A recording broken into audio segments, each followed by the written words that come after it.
Ladies and gentlemen, boys and girls, welcome to the PlayVS High School Finals featuring Fortnite. I'm your host, Life with Panda. Joining me today is unamused Bryson. Bryson, what's going on, my guy? You know what, man? I'm just ready for a big day of Fortnite. I mean, we got so much going on, multiple events with PlayVS, but today, right now, what we're getting into is the High School Solos Finals. And Panda, I don't know about you, but I personally think Solos is one of the most impressive gameplays to watch because you don't got teammates to help you out. You know, you don't got someone being able to tarp while you're looking to shoot. You know, it's all up to you by yourself. And that's what's going to be, that's what it's really going to come down to today. And I'm super excited to see what these people can do. I mean, what do you think? What are your thoughts about today? No, I can't agree more. Being able to showcase the talent within the individual themselves is going to be unique, right? Because we spent the entire year showcasing trios for FNCS. Now we get to here on the PlayVS channel showcase that singular solo talent within these players and within high school players nonetheless, because there are some talented people stepping up to the plate, and we got to talk about how they got here, right? We got to break down the schedule a little bit for you, give you an understanding of how they made it to the finals, and it all started there in qualifier number 1. Now, with the 2 open qualifiers, that gave them the opportunity to grant access into the semifinals. For those then that made it to the semifinals, they competed on November 10th to showcase what they could do and try to take away their slot in the finals. Now it is all down to this, the final day, the final moments here for these players. Are they going to do it? That's the question we got to see answered. But Bryson, man, what do you think? What do you think about this journey? Chill, dude. You know what? Coming from, you know, just hundreds of players, possibly thousands, to literally just one lobby, 100 players that are about to drop out of that battle bus today. And this is where this is the best of the best of these high school players. This is what they've been competing for. And this is the prize pool. You know, there's a prize pool here that these kids are going for, the top 50 actually.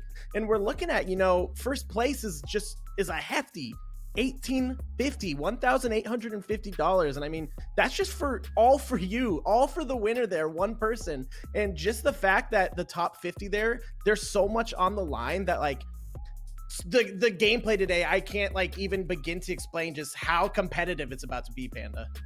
Well, I mean, look, all you have to do is make it into the top 50 and you at least take home a little bit of cash, right? So it's super nice to see the way the PlayVS has structured this prize pool for these players. We got to talk about the format. We got to talk about how these players are going to create some points, put those points on the board here, starting with eliminations being 2 points per elimination. Now, obviously, that victory royale being worth 30 points in itself is going to be more valuable than those eliminations. However, getting a good balance between the two is going to be overall more important than just focusing on one or the other. So we're going to see a lot of players make it into those final moments, those top 10 situations, and that's where we're going to see them kind of break out in stride there and focus a little bit more on the eliminations than they did up until that point. But it's all about that late game, and that's what we're going to see here in these games today.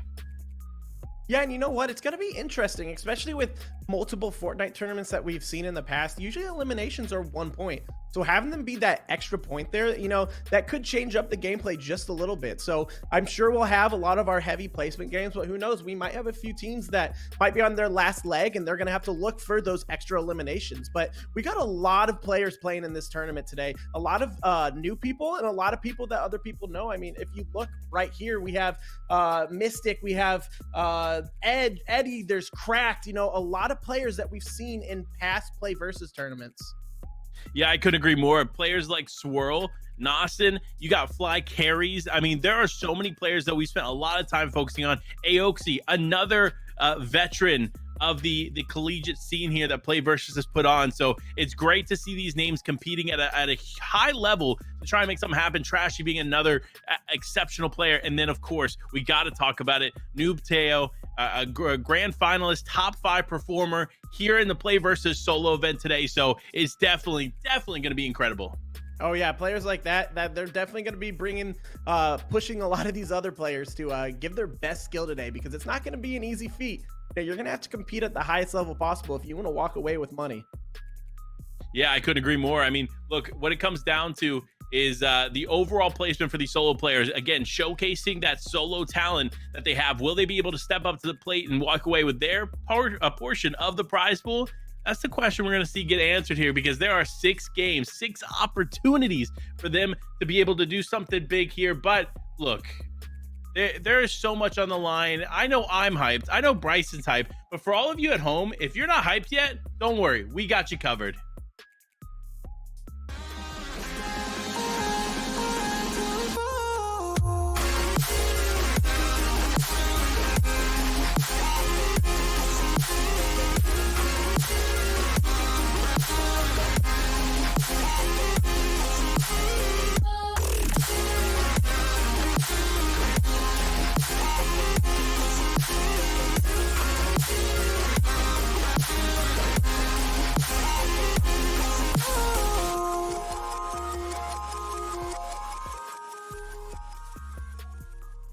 Look, like I said, if you're not hyped after that, I don't know what's going to get you hyped. But look, Bryson, we got to talk about it, right? Obviously, there are a few staple questions in the Panda book that you're going to hear today. And the first one's going to be, what do you think is going to take game number one? Is it going to be high ground or is it going to be low ground that takes game one today? The big Panda question right there. You know what? A lot of people always want to go with high ground, but I like to really certify that low ground has a big chance because that's an impressive thing to do. But we're going to be getting into this first game as we're starting to watch some of these people drop as the battle bus is making its way across the map. Now, looks like we have more than one person taking on that Viking spot right outside of Holly. This is a spot, it doesn't have a ton of loot, so it's going to be something that it's going to be hard to split with another player. We're going to probably see some off-spawn fights right here, Panda. Yeah, I couldn't agree more. And you see it right there. Actually, these two players going up against each other. It's J9 going up against, is that Nico? The big shots coming through the little cut in the wall there. Fortunately, giving G9 a bit of an advantage, right? But the fight's not over yet. Now you see him jumping in here. He says, you know what? I know you don't have what I have, but no, wait, J9 is very weak, and no, it is all over. That is too much of a risk there. You cannot jump in like that unless you got the significant advantage. Unfortunately, J9 just didn't have it. But now Crackhead set up here on top, looking at 204, looking to actually just pad away. Really smart play on his part just to disengage from what's going on here because there's just too much action taking place. Yeah, you know, he saw that opportunity there for a second to go in for that elimination, but unfortunately it was kind of cut short because you saw some shots being thrown at him just from the side, so he kind of realized that there was multiple people in that spot, but it looks like someone else wants the action as some comes right in, but Crackhead goes right in with those quick shots from that AR, absolutely spraying him right out of the air, letting him know that, you know, his game is ending early. Yeah, I mean, you can't anticipate surviving there if you're flying in the air as a player like that, because all it takes is a few shots out of the air and you are back in the lobby. But for Zayas looking very, very healthy. Got 100 shield on the body. Now looking to continue to take this fight here. Does look like he's got the health advantage. But there it is, a huge tag up there, and Smite goes down. Smite being another incredible player here in the scene. Yeah, and look at the way he placed that cone there during that fight. Absolutely just beautiful mechanics. But Aoxy giving the L right now as he was able to just laser with that SMG. Beautiful shots by him, you know. It's going to be tabbing Pleasant, which it looks like he had Pleasant to himself there. That's going to be a good spot for loot, but it looks like we're getting a lot of off-spawn action here right now. Panda already going over to Bray. It looks like him and Keith are in a little bit of a fight. Yeah, look, Bray doing a good job here, getting a couple shots, has a nice advantage there, controlling all of the surrounding pieces, doing a very, very good job of staying on top here. And that's what you love to see here in a fight like this. But Keith down below, looking to just try and heal up and survive for as long as possible. But Bray says, no, I'm going to continue to try and jump in your box here. You see the shots exchanging back and forth, but the control is here for Bray. There's not much this other player can do. And like I said, now it's all just jumping in the box. Bray has the health advantage, has the piece advantage. Keith just jumping away, but it's risky. Does get a shot off, but Bray is on the chase. Yep, Bray does not want him to get away from this one, but you know, Keith has a little bit of skirting going on right now as he's trying to make sure that he does not lose this first off-spawn fight. You know, he wants this game, and it looks like he was able to get a little bit of heals off as he has that 50 shield now acquired to his name. That's going to give him a little bit more of an advantage. Now, it might still, they're in a tough spot to fight. You know, we're in these little ruins areas where there's a slipstream. There's a lot going on right here, especially with being low on mats. There's going to be a lot of different things that can play into this fight, but it looks looks like Braid's going to decide to take away from this fight and not go for it anymore. And Keith is also going to do the same, as he's kind of looking for a new spot to get around, even though he might get a little bit of lasered action out of the air right there.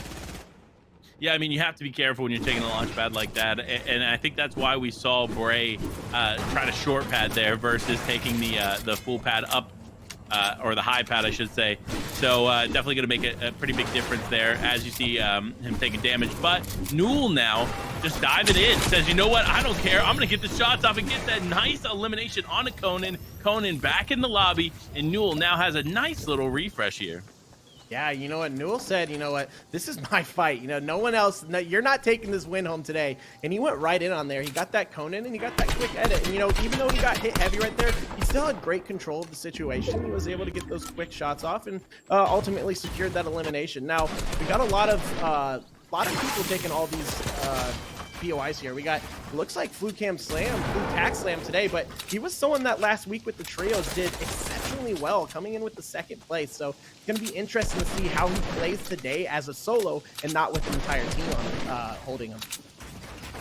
Yeah, I mean, look, Flu Cam is an exceptional player. We've seen him perform at extremely high levels across the board here, so this is going to be no different, as Zayas is still just trying to push in with all the chili chug splashes in the inventory. I think the advantage here definitely goes to Zayas. On top of that, has that epic pump shotgun, so really it's just about building up and trying to get any tags that they can.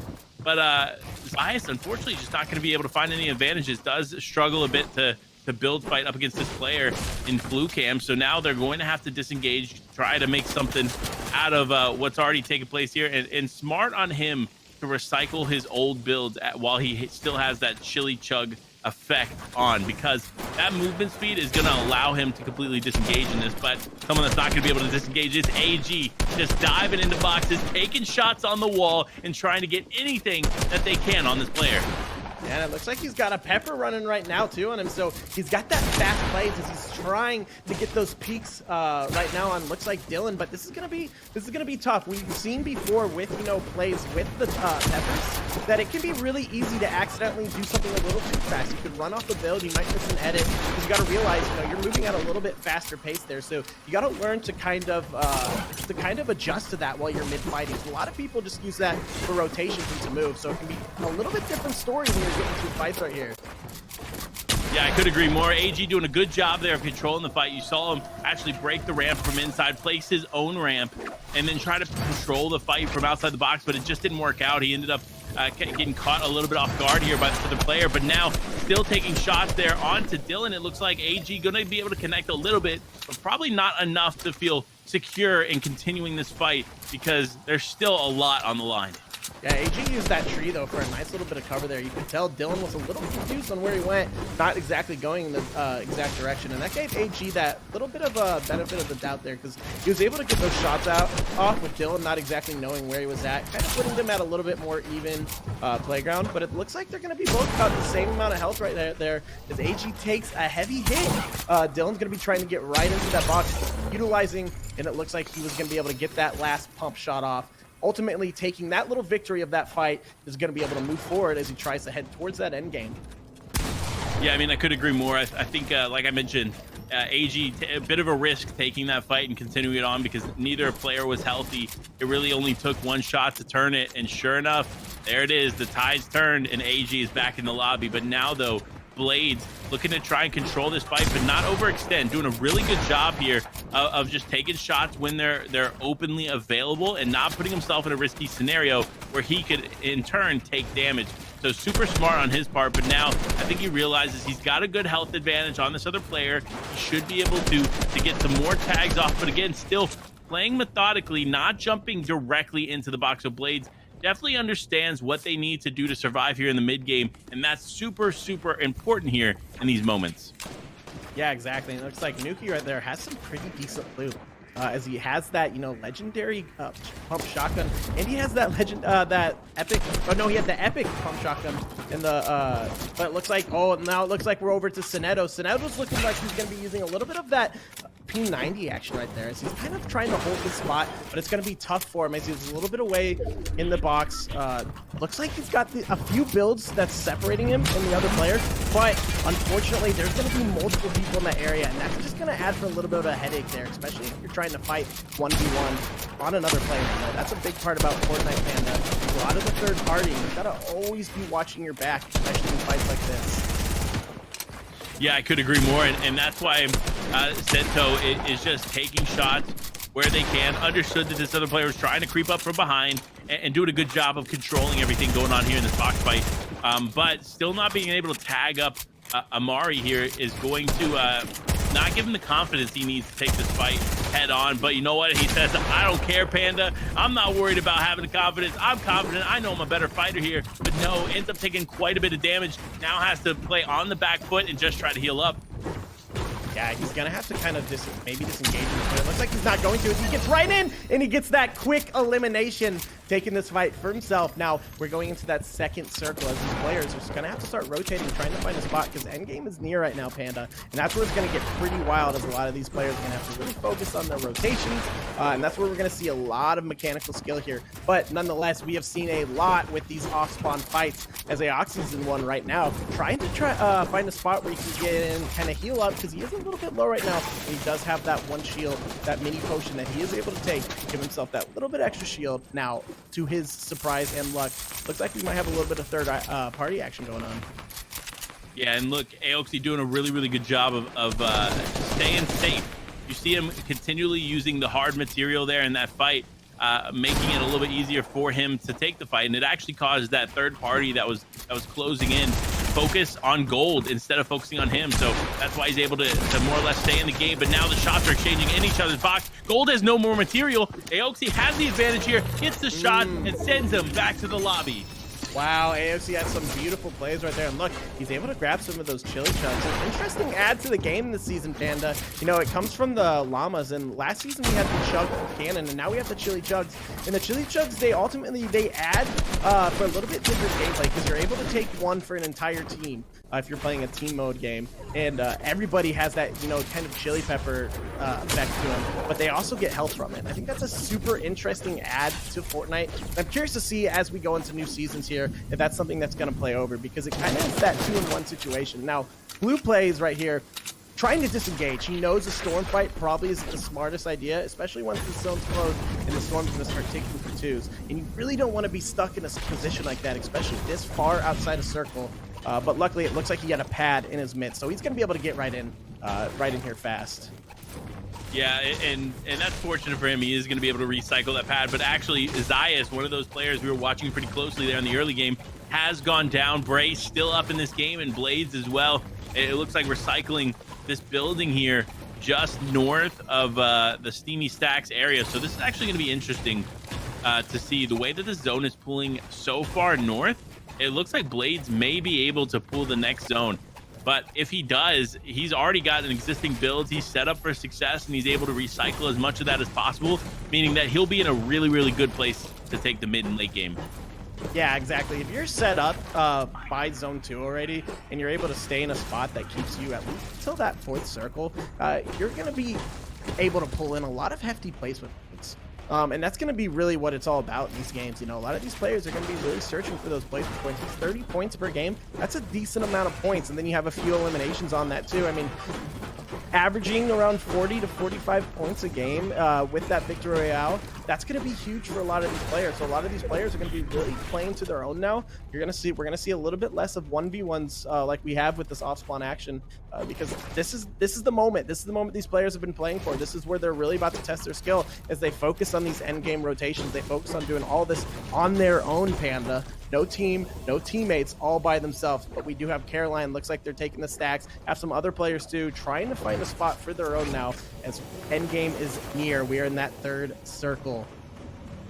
Yeah, and here it is now that it's presented itself. Remember, for those at home that don't know, when 3rd zone presents itself, the best placement that you could put yourself in is going to be center zone, meaning that if you find yourself in the center zone, you're guaranteeing yourself that 4th zone. So you don't have to use as much material on the rotation, and it just makes more sense overall. So if you're trying to position yourself here at this moment, Caroline is doing a very, very good job of it, trying to get as center as possible without losing any kind of that elevation that is in this area. Because look, if you pull fourth and then even potentially fifth zone, this game is yours to win. Yeah, being able to pull those zones, especially fifth zone, which fifth zone is easily the hardest zone to pull throughout all of Fortnite, because that is such, the chances of that, they're so slim. You just have to be on the right spot, the right edge of the fourth circle. So a lot of players that are able to pull that, they're going to be able to, have a hefty end game in their midst. Now, looking at Aoxy, looks like he got stuck in a little bit of a fight as that charge shotgun was taken out and put a hefty hit on him by Bray, another player we saw earlier this game pull out some quick action. Now he has 2 eliminations right now. That's 4 extra points he's already added to his game, Panda. That's a decent little add there, considering he already has some placement too. Yeah, I mean, I couldn't agree more. So here's the situation at hand, right? Obviously, that early game aggression can either work in your favor or not. For Aoxy, he found himself in another fight where he barely won the fight before, and now again you see it. Bray here in an early game fight, not in the best advantage, just tries to jump in the box thinking that he has the advantage and immediately gets eliminated. This is what you don't want to do at this point in the game. You do not want to make any kind of hefty mistakes and overextend, because the purpose of this whole part of the game is to be patient. You don't want to take too many shots. You don't want to overextend. You don't want to overexpose yourself, because things like that will happen and it'll lead you right back into the lobby. So fortunately for players like Justy, they're doing a good job of controlling the time here and just staying alive, because the end game is where all the points happen. Yeah, exactly. And you know what?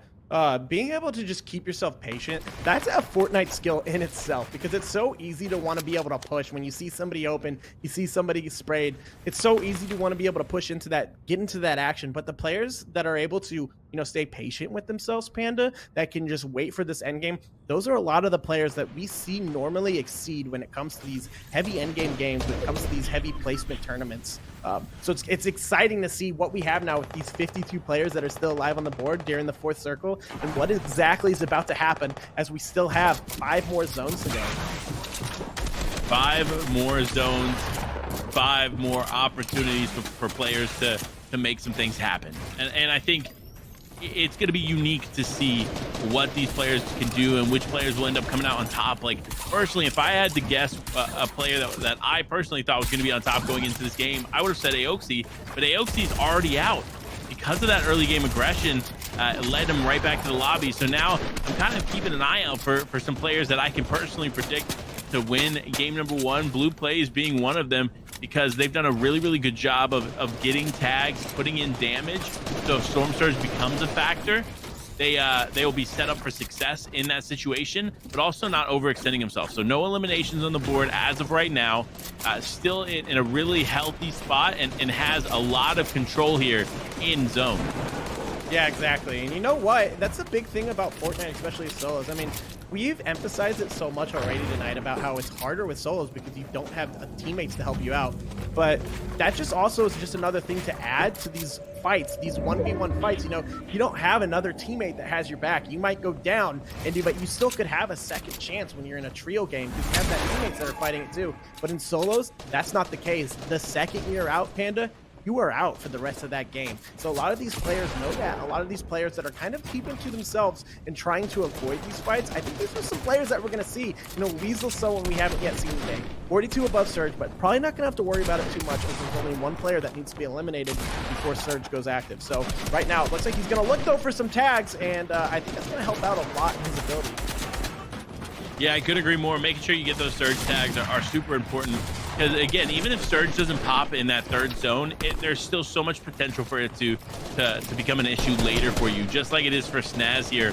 Finds himself 4 damage below. Fortunately, a player does go down, so Snaz does not have to worry about it. But if that Surge was still active, it would still be a huge issue for some of these players, because if you look at the inventory, you might be able to heal up a little bit as Storm Surge is taken away, but it's still a pretty big risk to take. Now, though, Snaz actually breaking the truck, a really solid play there to try and get some damage there onto Blue Plays, but unfortunately for Snaz, it's not going to connect anything at all.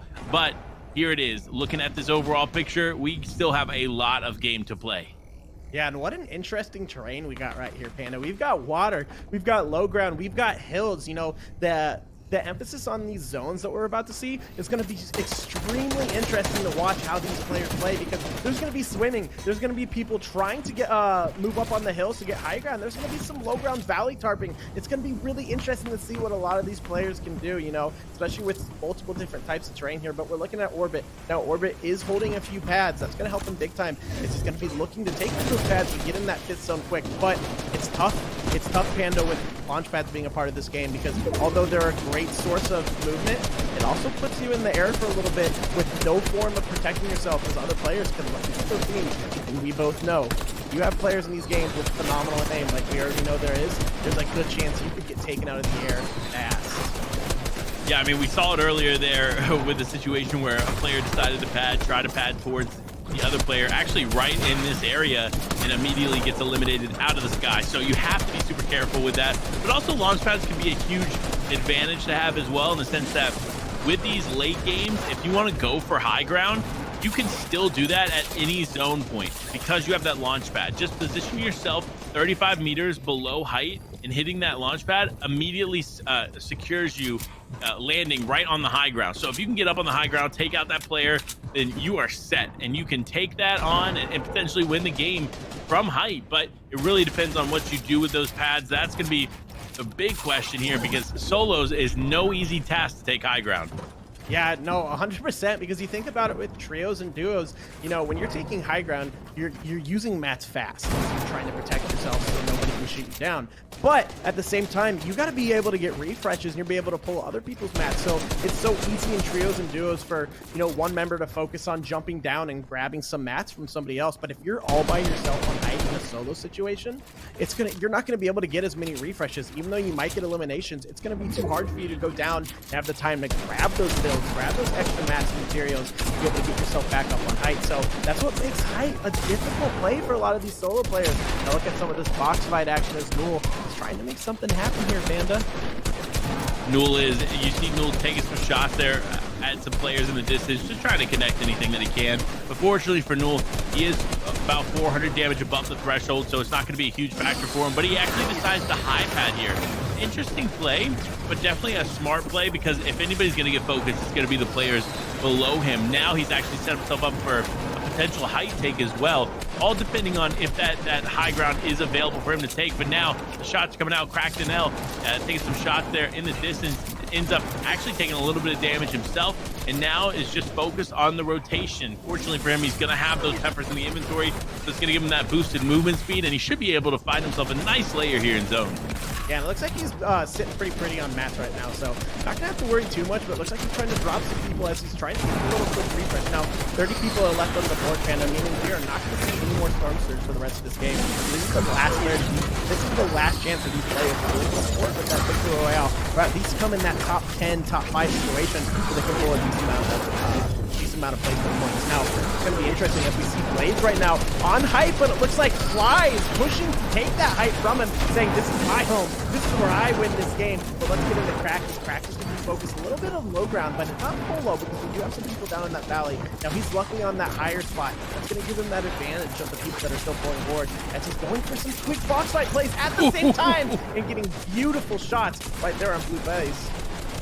Yeah, he did a good job of getting that elimination, but froze a little bit in the moment. Remember, sometimes it's hard to control your movement with those peppers. He's going to have to heal up, but no, it's not going to work out. He ends up going down. Now, Newell in a similar situation, pretty weak, trying to make something happen, and Phantom actually getting a really nice tag there, getting in his first elimination of the game. 8 points on the board thus far. Really solid, balancing both, because now he's got the advantage, he's got the loadout, he knows how to get those eliminations. Just a matter of collecting some of these eliminations and taking home that victory royale. Looks like Newell was able to get a little bit of a refresh there, and getting that epic pump too. You know, having those heavy shots in game, Panda, that's what really plays well for a lot of these players. Because a lot of players, it just takes that one shot that takes them out. So being able to have that epic or legendary pump, that's where we're gonna see a lot of people go down fast because of a lot of those weapons. But look at Crackhead at the top here, as he's really pushing to get in somebody's box. Now we're back with Newell. Newell's got decent heals too. Might be able to play a little bit of zone, considering he does have those 2 floppers. Does have 2 floppers, like you said, meaning that he can play a little bit of zone if he needs to. Really smart on his part to pick those up and prioritize those in the inventory. because they are so vital, whether it's going for a potential heal off in the later parts of the game, or you find yourself having to go back a zone like he is here and having to take a little bit of damage here to rotate around. He's in a very, very good position to do whatever he needs. That's why he holds onto those floppers, and he actually uses them fairly well. You see Newell, again, just trying to rotate forward. This is going to be risky, though, because there are a lot of builds between him and Zone and another player. He's going to need the elimination here. Will he be able to get it? No, he ends up going down. Goes, actually gets the elimination. Now Ghosty, though, looking to potentially do a bit of a similar play. You see him playing back a zone here, has the chug flashes to heal, looks to take a big shot, gets a big shot there onto this player, but still does not secure high ground. Now using the chug flashes to tank a little bit of storm, is going to break out this other player and look to try and get a shot, but it's not going to connect. Has to drop down, but no, there it is. It looks like Caporoni ends up taking him out. Now Phantom going up in the final moments, down 32, 22, 12 HP. Will he be able to hold on? No, he doesn't. Caroline takes him out. It's a 1v1v1 situation. Twitter here trying to make something happen. Now it's all down to this 11 HP in a dream, but it's not going to work out as Caparuni ends up taking game number 1. Wow. Game number 1 is finally over. Caparuni with that victory royale, playing on the low ground right there, Panda. You know, we didn't see him a lot up there on height in that final elimination that he got. That was on the low ground. So interesting end game right there, especially like we talked about with a lot of the difference in the terrain there as people are moving down and up and swimming and just everything going on. You know, what were your thoughts on that game? Well, I mean, when you think about it, solos is so much more difficult to play the high ground position. You don't have the materials of 3 players like you do in trios, right? Or 2 players like you do in duos. You are playing as a solo player, so the resources are extremely limited, meaning that players on the low and mid ground are going to have way more opportunities to take the game, which is what we saw there from Caparuni. So superb performance there in game number 1, and I'm excited as we dive into some replays from the game. We had so much action to unfold, so much stuff to break down here in this game number 1. I'm excited. Let's take a look here at what happened. Aoxy, again, that early game aggression worked out in his favor for a little bit, but ended up costing him the game number 1. Ooh, and you know, we just saw some footage of Newell, another player that I was really bringing some hefty gameplay towards the end there, but we saw, unfortunately, he got stuck a little bit in the zone. Something you got to be careful with. Hey, Oxy right here, still pulling in some of these quick eliminations that he was able to make happen earlier on, but still did not see the light of day when it came to those final zones. But Cracked right now, getting in a few eliminations too. There was a lot of action that we saw today in this first game. Yeah, I couldn't agree more. I mean, look, these players know exactly how to handle these situations, these high pressure situations in these final moments of the game. And that's what you love to see here. And Phantom actually did a good job there of cleaning up some eliminations there in the final moments. And there it was, Mr. Caparuni getting that final elimination and taking that game with 3 elims. So again, really solid game there to start off the entire tournament. But look, I know we got more action for you. Don't even sweat it. We're going to go to a quick break. And when we get back, we'll dive into game number 2. So stay tuned.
Ladies and gentlemen, boys and girls, game number 2 is underway, and we're going to dive straight into the game here for the PlayVS High School Solos Finals event here featuring Fortnite. Again, Panda, Bryson here to break it all down for you. But after game number 1, I can't imagine that we're going to continue to have more exciting games like we just had in that moment. We got to break it down for you here. We actually have the top 5. Mr. Caparuni, our game 1 winner, actually taking the top spot here by 5 points. We have Twitter IGNA in second place with 31 points, Caroline in third place with 30.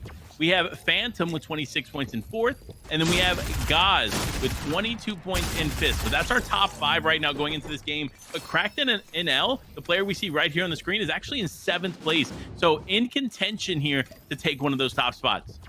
Yeah, you know what? It's going to be interesting to see, especially with this top 10, how they hold this momentum. So that's a big part about Fortnite. You could have a great game and then, you know, be eliminated off spawn immediately the next 2 or 3 games. You're not able to get those points that you need. So it's really going to take a lot of these players to keep that same momentum if they want to stay up here in that top 10, especially with someone like Caparuni. But look at Snabs right there as he gets those quick shots off with that green pump shotgun. That's going to be able to give him a little bit extra time to be in this end game, especially looking at the map right now. Looks like he's got this entire spot to himself.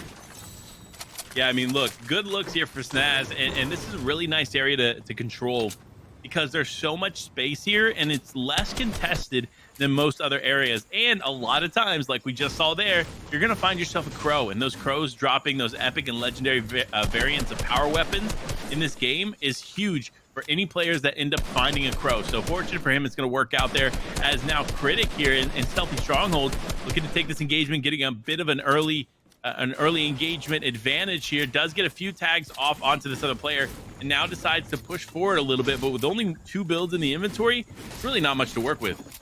Yeah, and in an interesting spot too, you know, like Stealthy not actually being a named POI anymore, but still a decent spot to land as there's still a lot of loot here, a lot of room for fighting, a lot of room for sharing a spot too if somebody wants to grab something and get out of there. But it looks like Bot was able to grab that quick elimination here. Now he has this entire spot to himself. There's a lot he can play around with here, especially being in circle too. He's gonna be able to chill out here for just a minute, Panda. Yeah, he is, and he's got a really solid inventory to start out this game with, but Gold actually in a pretty much an opposite situation here, as he doesn't have too much to work with, has the gray pump shotgun, but he's still making it look easy as he gets a huge tag off onto Zicky. Zicky now on the back foot, having to try and heal up. It looks like Gold is going to try and continue to find where this player potentially went, trying to also farm up a little bit, because with only 4 builds, there's not too much to work with here in this situation. Gold now just going to continue to press on, but no, nope, it is still Zicky trying to get in the box, but now Zicky does have a bit of a health advantage, so Gold needs to be careful.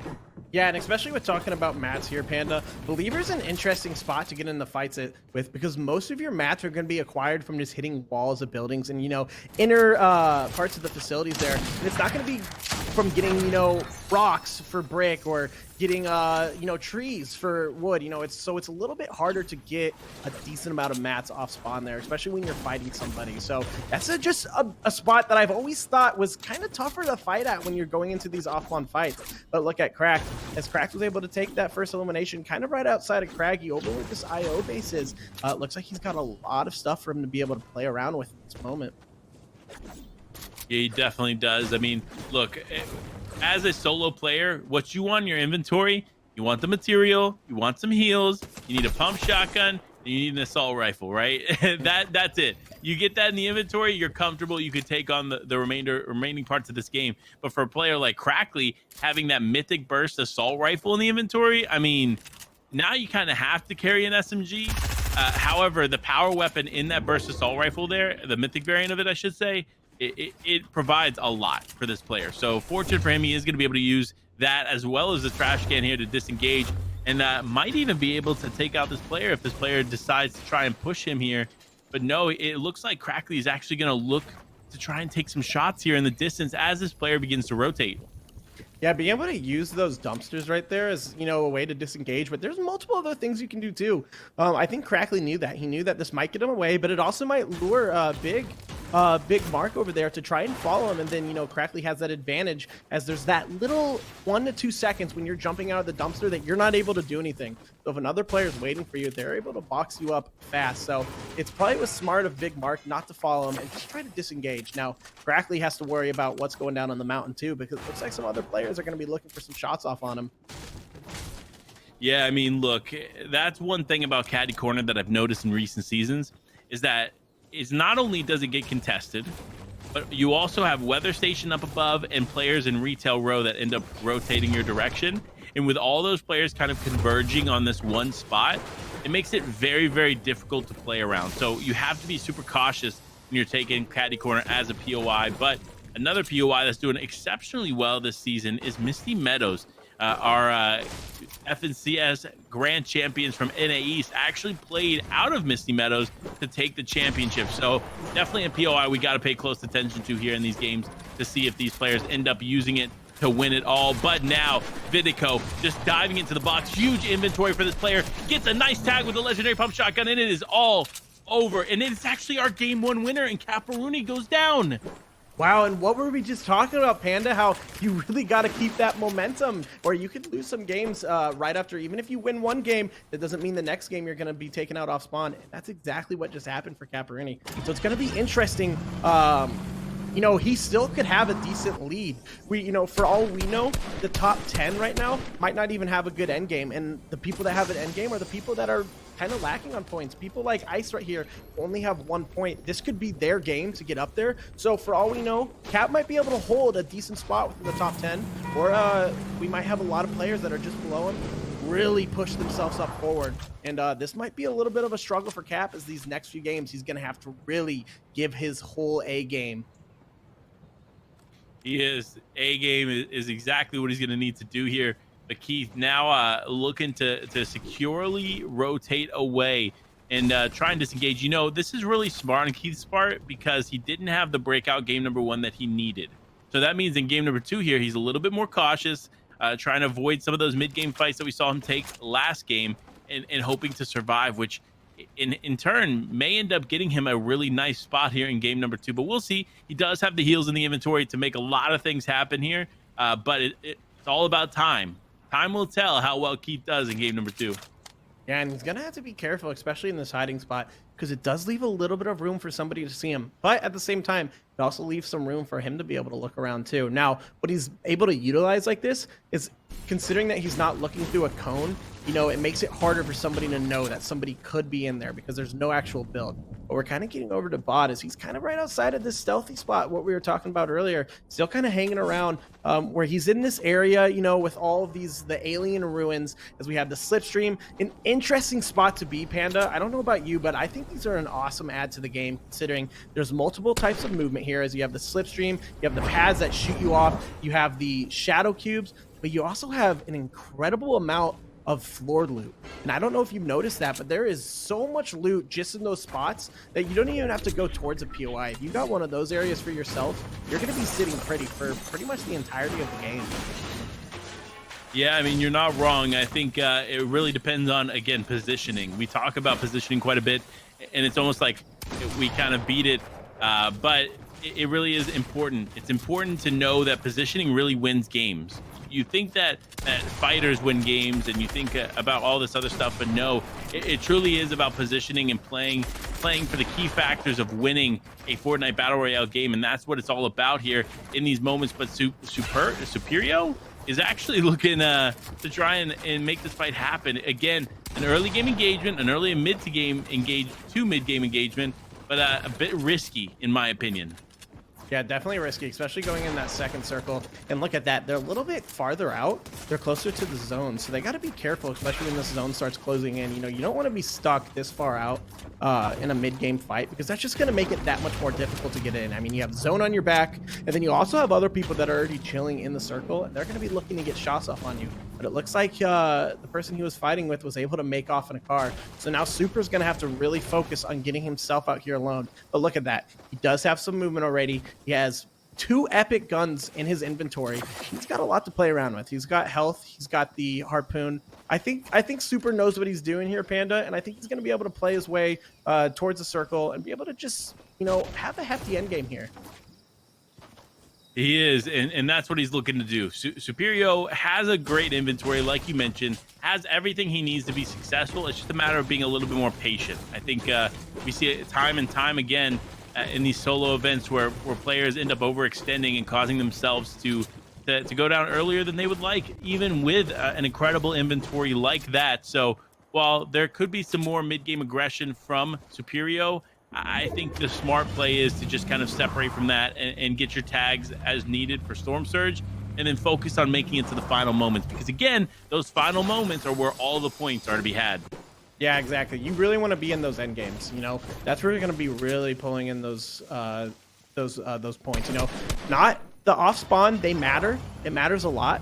But that's not what's going to get you those hefty points. You might get 2 to 4 to 6 points there, having a few off-spawn fights that you're victorious in, but you really want to be able to pull to that end game. Now look at Gold right here, kind of playing circle zone a little bit, as he's kind of moving onto that dead side to the edge right here, as he's just trying to stay disconnected as possible from other players. He wants to have an easy rotate in, so he's able to be set up for end game here. He doesn't want to get stuck in the crossfires of another player. And it's very smart now, Panda, to watch how a lot of players play like this, that they play a little bit passive. And they know that that's what wins them games. Not always being aggressive is what wins. A lot of times it's the passive players, the ones that play for that end game, play for those late zones here. And that's exactly what Gold's doing. Well, I mean, I cannot stress this enough, right? Most eliminations take place in the very first moments of the game and the end game. The mid game does not give you a lot of eliminations. Now, that being said, these players that end up focusing mid-game fights ultimately end up ruining their tournaments a lot of times, because they don't end up winning all the mid-game fights that they would like.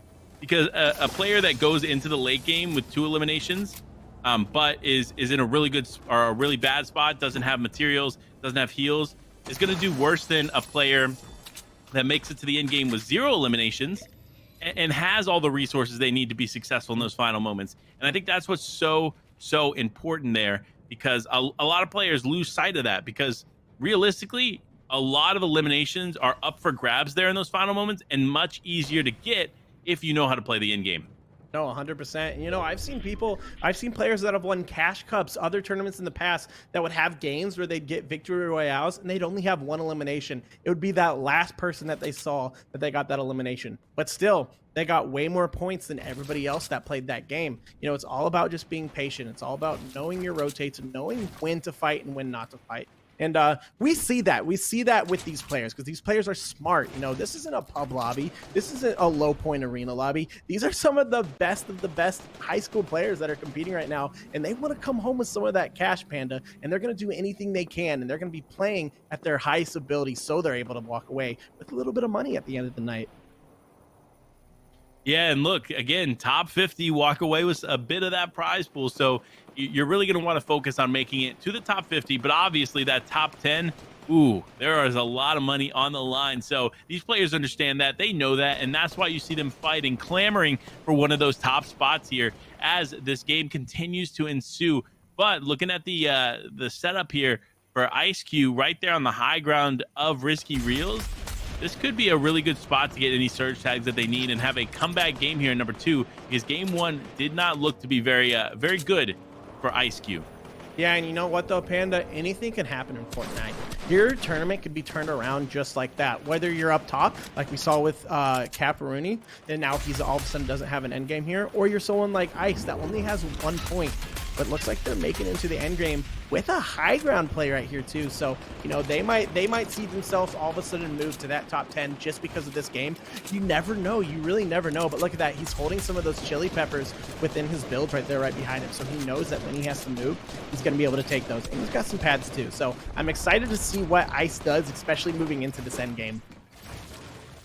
Yeah, and looking at the way that these players are set up, it's going to be interesting to see who comes out on top, especially for a player like Snaz, who did a decent job of surviving in game number 1, but ultimately not getting the points that he was looking to secure to make it into one of those top 10 spots. However, again, anything goes. This is only game number 2 in the tournament, and there's still so much game to be played, so many games to have for these players, and so many more opportunities for points to be put on the leaderboard for players like Snaz, especially with an inventory here like the legendary pump shotgun, the epic assault rifle, 6 chilly chug splashes. Let me say that again, 6 chilly chug splashes. Snaz is set up for success here in the end game.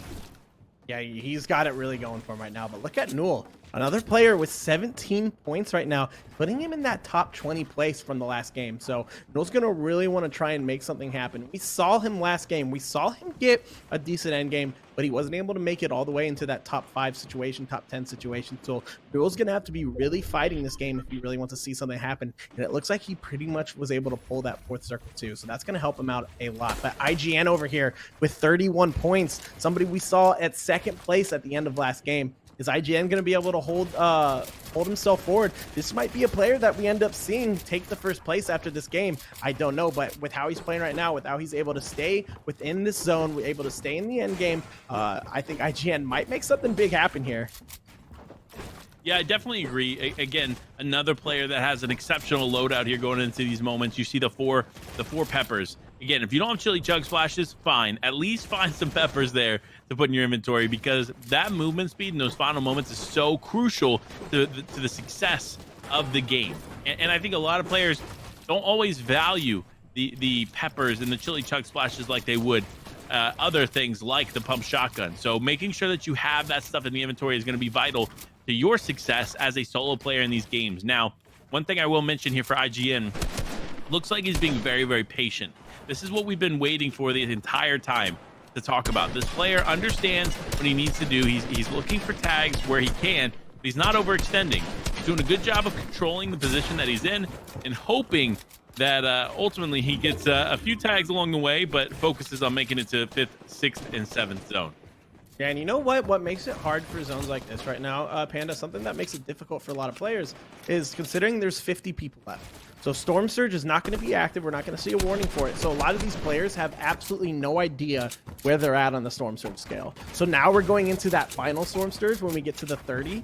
And that's going to be the tough one. That's going to be the one that's harder to get because you're so focused on rotating too. So a lot of these players have no idea where they're at when it comes to Storm Surge. And that could play a big factor coming in here because a lot of players might all of a sudden be super low when they think they don't have to worry about it whatsoever. So I'm curious to see what some of these people do, as King is trying to get the fight going on, but instead he decides he's got to have an end game. Only has 1 point here. He's got to disengage, but that's going to be tough for him as people are focusing and holding him. And unfortunately, he wasn't able to make that rotation into that 4th circle. Yeah, unfortunate for King. Not looking too good. Definitely not a king in this game, but he continues on. Potential more games for him to try and make something happen here. But another player looking to make something happen is Zuxi.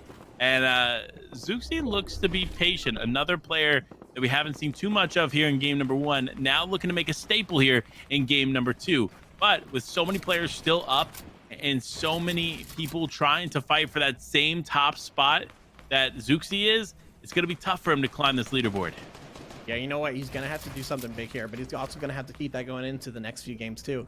But having something like our 1st place be eliminated early on, that kind of gives them a little bit of an opportunity here to make something happen. Now, they might not even know that. They might not have been paying attention. They might not realize that, our 1st place has been taken out early. So a lot of these players that do know that, they might realize there's some opportunity here. There's some growth opportunity. And I think a lot of players are going to see that, especially someone like Ice. Look at that. Only 1 point earlier. Now he's got 4 points. So he knows that he's kind of in that positioning now to start gaining these quick points, but he's got to be careful. He's got to make sure he's watching. He's got to make sure he's playing for himself, but also playing carefully.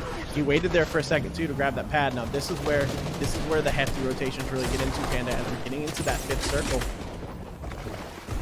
His circle is here, and these players are going to have to rotate, but this is what's going to happen, right? If a player feels like they have some kind of advantage on you, they're going to start focusing you, and that's what we're seeing here with Crack, who ends up actually getting a focus there for just a moment. And fortunately for him, he is going to be able to disengage using hard material to separate himself from what was happening there on that other layer. Really smart on his part. However, he had to use a lot more material than he probably would have liked here in the 5th zone, because there's still so much Fortnite to play as these moving zones continue to push forward, that he's going to need all the material that he can hold on to. And he's got to be careful. I saw that his his floor that he was on wasn't fully built yet. He was taking a full med kit right there. So that could be tough. If somebody sees that, then you're gonna get lobby sprayed pretty fast. So you gotta be, mindful of that when you're playing, especially in these end games when so many people are such a small close quarters. You got to make sure nobody knows, nobody sees your weakness, nobody knows that you need to get some health, that you're trying to take some shield, trying to take some med kits, because that's the moment somebody notices that, you're going to have some lobby spraying going on, and you do not want to get stuck in those crossfires. We're back with Newell with 18 points right now. This is going to be his chance, Panda. This is going to be his chance to come back on top these next few zones here, because this is where a lot of the placement points start to come in. Yeah, and that's what you love to see here is these players being patient and getting as many placement points as they can, but also balancing those eliminations as well. So Newell's going to need to get some eliminations if he wants to find himself in a top 5 situation here, as Bravo still looking to make some shots and kind of have a turnaround game here after an interesting game number 1. But the launchpad comes out. He has only 85 effective HP to work with, and just a few shots can end up taking him out, but he ends up surviving here, but puts himself on a layer next to another player. He is in risk of going down here. Fortunately for him, though, Storm Surge is not going to be the factor, as another player ends up taking his wall and begins to push in. If Bravo is not careful, he can end up going down pretty easily here. Yeah, and one thing you got to be careful about, Panda, especially with what you just said right there, is a lot of players will see that they're good on Storm Surge, and they'll kind of let their guard down a little bit. But you don't want to be on that, resolving end of a player that's looking for Storm Surge, because they're going to be doing anything they can to get it. And, they'll jump in your box at any given moment, and they will try to get that elimination. So you got to be careful. You got to be watching your back. But let's look at Ice now at 10 points when we only saw him at 1 at the beginning of this game. Really trying to make a staple here, and he's doing it well too, as he's quickly boxing himself up, using a pepper, trying to find how he can make this next rotation. But still, got to get a few heals off. You got to make sure you have your health up in these games if you have the opportunity to, especially with these end games, because this is where just that one pump shotgun, that one right to the head, and you're done. You're eliminated. So you got to be super mindful of that going into these quick rotations. Yeah, super mindful indeed. It's going to be super important here for these players to step up to the plate here and understand what they need to do. Fortunately for IceQ, does a really good job of tarping forward. Does end up getting caught out just a little bit. It looks like another player had control of that ceiling there for a moment, but still separates himself here with the hard material. But with 11 builds remaining to utilize, he's going to need a refresh. But 4 eliminations on the board. This is the turnaround game he needed after a rough game number 1. Yeah, already he should be proud of this game. He's doing pretty decent. And, he was taken out literally just as I said that. But you know what? That's a good game, and he should be proud of that. 15 points. That puts him back in a better position. Now we're over here with Bot with 23 points. Another player that didn't have a lot going into this game, but now he's really making something happen. Now IGN right now looks like he's still alive, and he was our 2nd place. Looks like IGN is really making a staple. 1 elimination on the board. Could this be what puts him in 1st place, Panda? I think it possibly could. If he really stays situated right here, keeps himself alive. That looks like exactly what he's trying to do.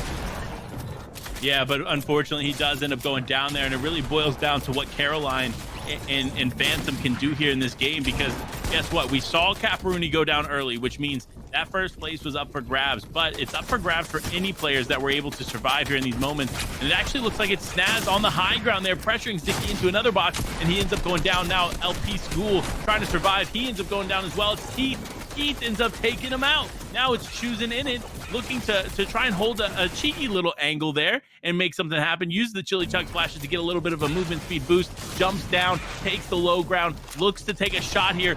Literally anybody he takes a shot at with that shotgun in the inventory right now, he's going to take out. This player, though, in the storm, trying to heal off. He does end up catching him. He gets a nice tag on him. Will he be able to get the elimination? He does, but no, it is actually Snaz on the high ground, dominating, showing that he is a force to be reckoned with, taking out player after player here in the final moments. 1v1 situation. It's just Snaz and Mystic down below.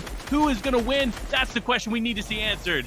Wow, and Snaz is really trying to evaluate these plays right now, as he's making sure that he is holding everything. He is keeping this height. He does not want to lose it. He is not dropping down. He is not letting Mystic even have a chance to get a shot off on him, as he already has a full 200 health right now, 6 eliminations. This is a massive game for Snaz. If he is able to come forward with this Victory Royale, then that's all he needs. And look at that. He has those chili peppers. He's going to be able to play for a little bit of a heal off, as it looks like Mystic was taken out by Storm, and Snaz was able to secure that victory royale, Panda. What an amazing game. I mean, that's someone that we didn't even see in the top 10 last game, not even in the top 10. And look at that, comes forward with the victory royale, 46 points. Not only the victory royale, but 7 eliminations. He ended up picking up the elimination there onto Mystic because he did get a shot there off in the final moments. So fortunate for him, he's going to walk away with that extra 2 points in eliminations there from Mystic. And that's what you love to see. These games have been nothing but excitement from start to finish here. And that's why we got to dive in. We got to look at a little bit of a recap here of game number 2 because it did not disappoint. Yeah, it did not disappoint at all. We saw a lot of crazy action. We saw a lot of action from some newer players. I mean, look at Snaz. He started that game with what, 3 points? And now he has 46. I mean, Panda, anything's up for grabs now in these games. I mean, we said it earlier with like the first place going down early, and all of a sudden someone that was way back there on the leaderboard now is in a higher position, is closer to that first place. It's going to be so interesting to see what a lot of these other players do.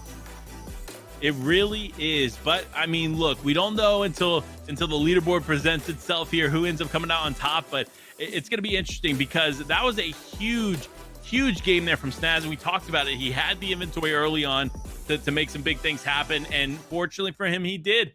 He ended up taking that with 7 eliminations. So if that doesn't secure him the top spot, it's going to put him very close. But we won't find out until we take a quick break. So make sure to stay tuned and we'll be right back.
PlayVS never fails to put on a spectacle of games here in the Fortnite community. It is the PlayVS High School Solo Final event here featuring Fortnite. I'm your host, Life with Panda.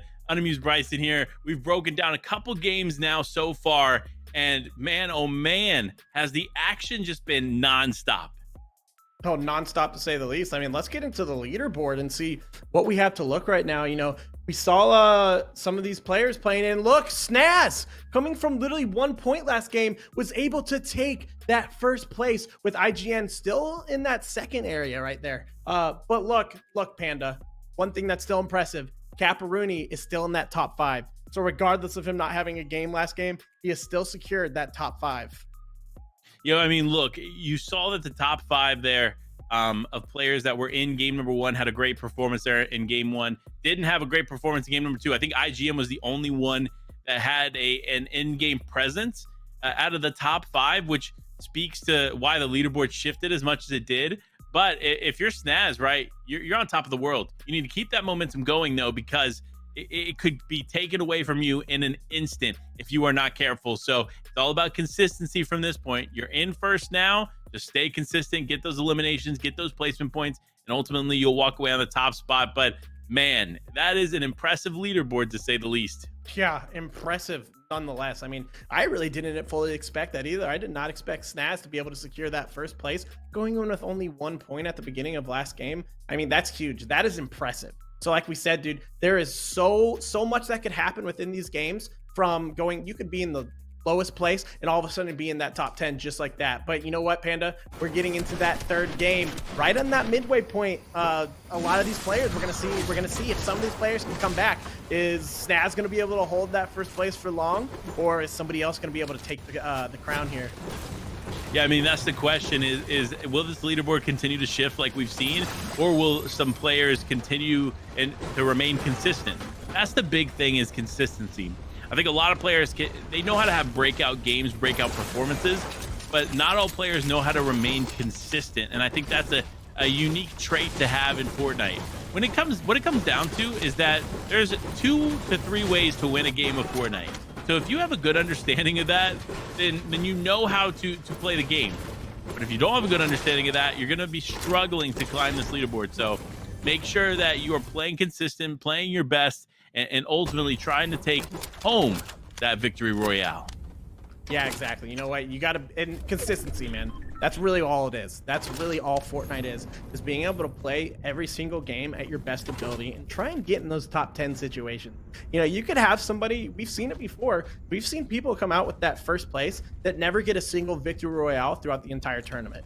But they played consistent. They played for those top 5 games. And that's really what we want to see. But look at Pan right here. Player we haven't really seen much yet. And it looks like he's going to be in a little bit of fight off the bridge with Bot, another player that we have seen earlier, a player that's made some hefty movements in the last 2 games. So it's going to be interesting to see exactly what goes on here. But it looks like Bot is trying to disengage as he takes that semi-truck and moves his way off the bridge. Yeah, it's definitely a smart play on Critic's part to just disengage and not take this fight here, as Pante does have a bit of an advantage, especially considering he's been able to control this entire side of the bridge. Now Pante, though, is going to disengage in the opposite direction, go towards Pleasant Park, but he needs to be careful. There's so many other players that land in this region that all it takes is running into the wrong player, and that could end your game. So be super careful on the rotate there. But fortunately, the IO car provides a lot of advantages. But another thing that provides advantages is the peppers in the inventory of Newell here, as he just tries to disengage from another player trying to rotate behind. Newell's a player too, you know. He's had 2 okay games, 2 good games. It's put him in that top 10, but he's gonna have to keep it going. Gonna have to stay, because you know, first place is still a good 20 points ahead of him. And if he wants to be able to get up there, get in that top 5 where the real money's at, where the real skills at for these players, he's gonna have to make sure he has a big game coming up here. And I think he knows that, Panda. I think he knows what he's got to do, and he's kind of playing for himself right now, hoping that this next end game is what's big for him. It definitely wasn't. I think what Newell needs to do here is just survive. I think we've seen a lot of other players land in the vicinity of him, so maybe if it boils down to this, he may have to consider dropping in another area. But he's a good player. He's really solid. He knows how to perform under high pressure situations. It's just a matter of getting the opportunity to perform. And unfortunately, with the way that his drop has gone, it looks like it's kind of set him up in a few disadvantages early on. But now looks like he's sneaking up. He's going to try to get some big tags on the Nugget, and there it is. A nice little tag there to start. Now Newell has the high ground and is looking to press Nugget here on the wall. Yeah, he's looking to get some box fighting situation right here, but while he's still trying to hold that height. Now, Newell's going to kind of address the situation, look around, but Nugget is kind of moving through, kind of making a maze right there as he was utilizing that bridge. He was utilizing those little buildings on the bridge to kind of give him that extra protection as he kind of sneak around and find a new spot. Now, look at Newell. Newell had a very smart situation right here. As he looked at that, he disengaged, he evaluated, and he realized he needs to get out of here. It looks like he's going to get some health off. I don't doubt that he might take a pepper right here to get away, but Nugget's going to do the same thing. Nugget doesn't want to fight. Both of these players are players that are in desperate need of a really good game here, and they know that, so they're not going to try and scuff that game. They're going to be working towards that end game now. Not going to look for those fights anymore. It's exactly what we're seeing right here. It is. It is exactly what we're going to see here. Fortunately for Newell, he's still going to have an opportunity to play this game out, and that's what's going to be super important for him. He really needs to have a solid performance here in game number 3 to continue to climb. Just a quick update, like, I think Newell going into this game, I'm trying to remember exactly where he was, but I know he wasn't top 10. I think he was 14th or 15th place, but that's still a solid position to be in and still possible contention for a top 10, if not a top 5 spot. It's just a matter of how he continues to play these games out. Unfortunately, in this situation, he should be set up for success as that disengage does take place. Now, though, Fly carries. This is another player that is in contention as well, actually 1 point ahead of Newell's there when it comes to the overall points there on the leaderboard, finding himself in 12th place going into this game. He's going to need a bit of a breakout performance as well.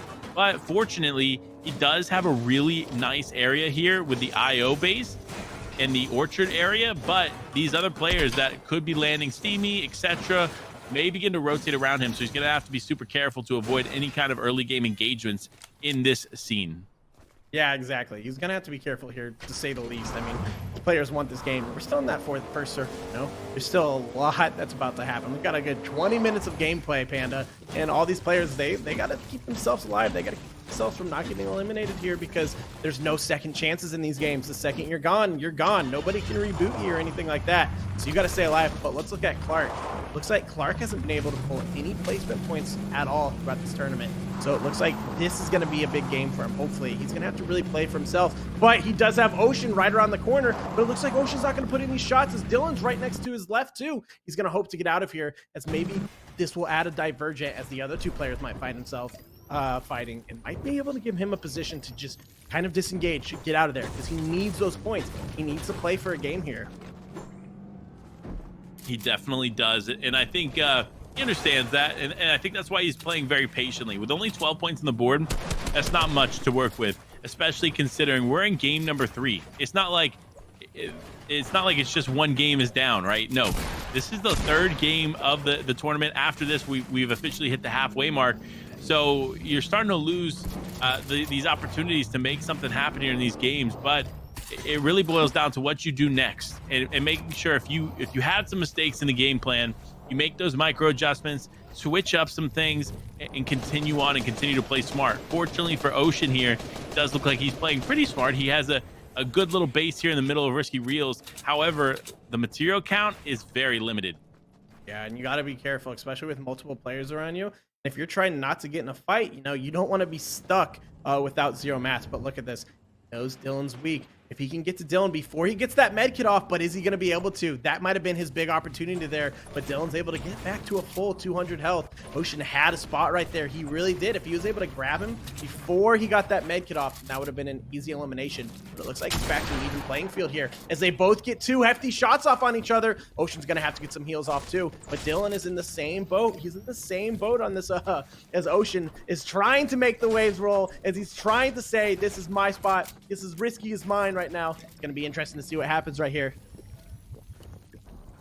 Will he be able to make something happen? That's the question here, as these players continue to back him up in a corner and require him to use more and more of his resources that he barely has in the inventory. But when you're a player like Sinks, this is smart. Using the IO card to completely disengage and trying to separate yourself is going to be vital to your success here in these games, because remember, there's only one player that's gone down in this game thus far, meaning that there are still so many players up, ready to go and ready to fight. So you need to make sure you're surviving here, just like all these other players are, and making your way to the end game. Yeah, and you know what's crazy about that, Panda? The fact that there's only one player that's been taken out, but we've seen multiple fights so far. Now, it looks like IGN was taken out early game. What have we talked about? You gotta be playing consistent. Now, this leaves a spot open for some of these other players that are really trying to push themselves forward. So having a hefty amount of people still alive with some of the top players in the lobby that are already taken out, you know, people are gonna see that. People are gonna realize this is their opportunity, Panda. This is their opportunity indeed, and that's what's going to be pretty interesting to see how this unfolds here for these players. But for Keith in a very, very nice position here, does have the epic pump shotgun, has really nice heals, and has a harpoon in case he needs to get material. This is the inventory of a high ground player, in my opinion. right? This is the inventory of a player that knows how to take high ground, has the mats to do so, and has the harpoon to get the refreshes that he'll so desperately need if he wants to maintain the high ground. So it'll be interesting to see how he plays these out, but he is a very, very cautious and patient player. So I have no doubt in my mind that we'll see him in the end game. Yeah, you know what? Having that harpoon for high ground, that's what's vital, because it's so you're not going to have time to be able to go down, grab the loot, and go back up. By the time you do that, somebody's going to have taken your spot. So having that harpoon, that's going to be huge for people. And there's all multiple ways you can use it too. So Keith, if he really pulls this off here and he's able to grab that height, this could be a huge game for him, because again, he's one of those people. He's in that top 15 situation right now. He's just got to make something big happen if he wants to secure a top 5. Top 5 and a dream, right? Like, obviously, top 50 gets you in the prize pool, right? But those top 5 prizes are just exceptionally high. So that's where you want to find yourself here in these situations, and that's what Caroline's trying to do. Had a breakout performance in game number 1, struggled a little bit in game number 2, but now finds himself doing pretty well so far in game number 3. Just needs to continue to be patient, methodical, and motivated to try and take that top spot. But here it is. Nice piece control here from Zicky. Gets in the box and gets the quick elimination there onto J9. J9 we actually saw a lot of in game number 1, but have not seen perform very well since.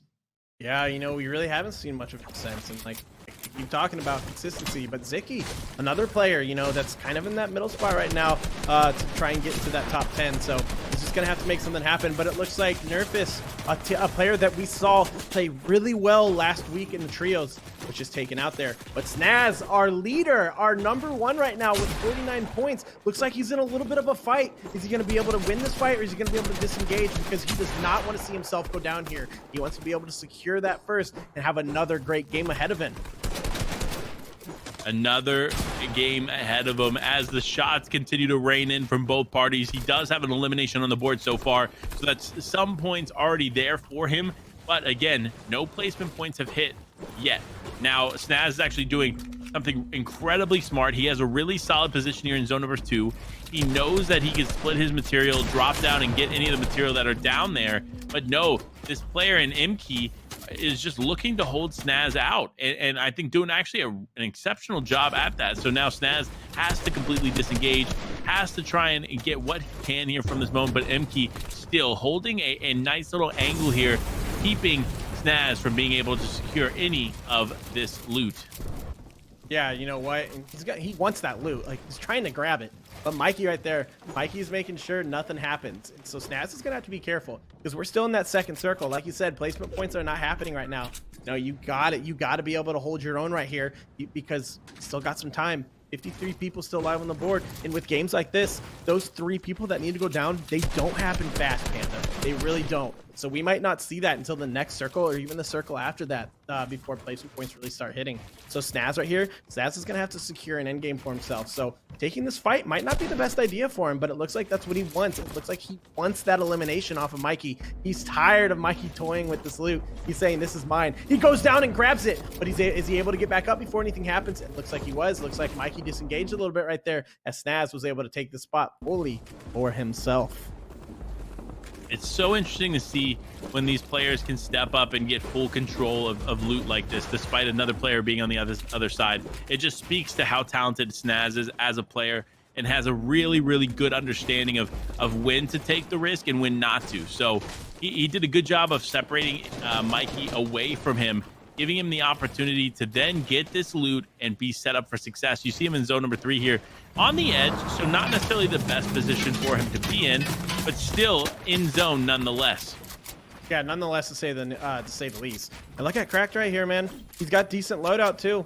If he can just get himself in, if he can just make sure he's able to get this end game, he's gonna be good. But look who's right in front of him, Panda. Caparuni, our first place victor. Is Cap going to be able to make something happen this game? I mean, this is what he really needs if he wants to stay up on top. Now, luckily, he's still in a decent position in that top 5, top 10 situation. But he's going to have to make this game happen for him, too, if he wants to be able to secure that.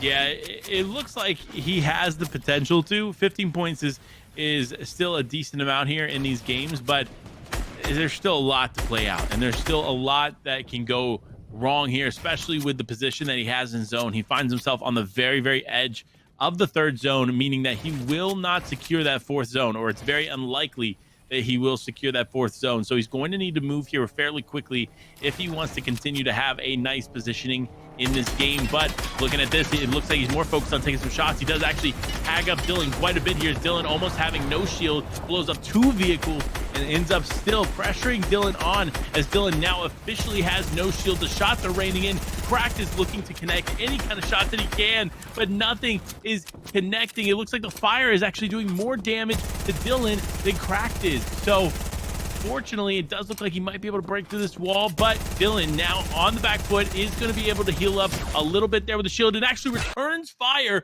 Cracked now losing all of his shield and still barely in the game. Yeah, it's going to be tough for Cracked. He used a lot of ammo there. He was below 50 now on AR, and that's going to be hard going into these end games because you want as much AR as possible to spray. Now he does have that SMG, but he's going to have to still be careful because he used a decent amount of ammo there too. But look at Orbit. Orbit's holding a really good spot, especially for half and half. He's right on that side of the fourth circle. Doesn't got to do a lot. Got over 400 of every material. He's got those spicy chugs. He's got pads. This is a setup for success for him, Panda. Now, it's going to be interesting, though, seeing exactly how he's able to hold this. He's got quite a bit going on around him. It looks like he has another team, another player right next to him. That's going to be tough. That's going to be tough for Orbit, but I'm not sure if he knows. It looks like the other player was hiding. But look, we got a decent amount of people that are kind of hanging out on the bridge here. Now, this is going to be a super congested spot, as the bridge is going to be kind of weird because it's floating, it's up in the air, and as people move, you know, you're gonna have people already on top of it, you're gonna have people below it. It's gonna really get really congested, and as people meet there, that's where it's gonna be a tough spot to fight. So a lot of these players, they're gonna have to be super careful if the zone pulls in that way. But if you're someone like Heath, if you're someone like Orbit, if you get a zone pulled right here, you are in the clear. You're in a beautiful spot. It looks like I cracked. Like I said, only 12 AR left. He's going to have to really look for a refresh here. That's what's going to make it difficult for him. You know, not having that ammo, especially going into endgame, that's going to be tough. And it looks like Dylan, the fighter he was going against earlier, is who he has his eye sets on, as he's able to get a 70 blue off on him right there. But still, looks like he's a little bit, no, he's above Storm Surge right there. So that's going to be good for him. That's going to be good for him, Panda. It definitely is, but with the Storm Surge being active now, it's going to cause players to go into a bit of a frenzy. For the players that are below that damage threshold, they're going to have to act quickly to find themselves above the threshold, causing these players to potentially make some mistakes. So you definitely don't want to be on the opposite end of a player that has to get Storm Surge tags, and that's what we see here from some of these players instantly, right? Cracked obviously is in a decent spot there for Storm Surge, but probably doesn't have enough tags to continue on if Surge presents itself yet again. So he understands that, and I think that's why they are going for more and more shots left and right. But Cracked now with a solid inventory, but only 5 assault rifle bullets left. It's going to be tough.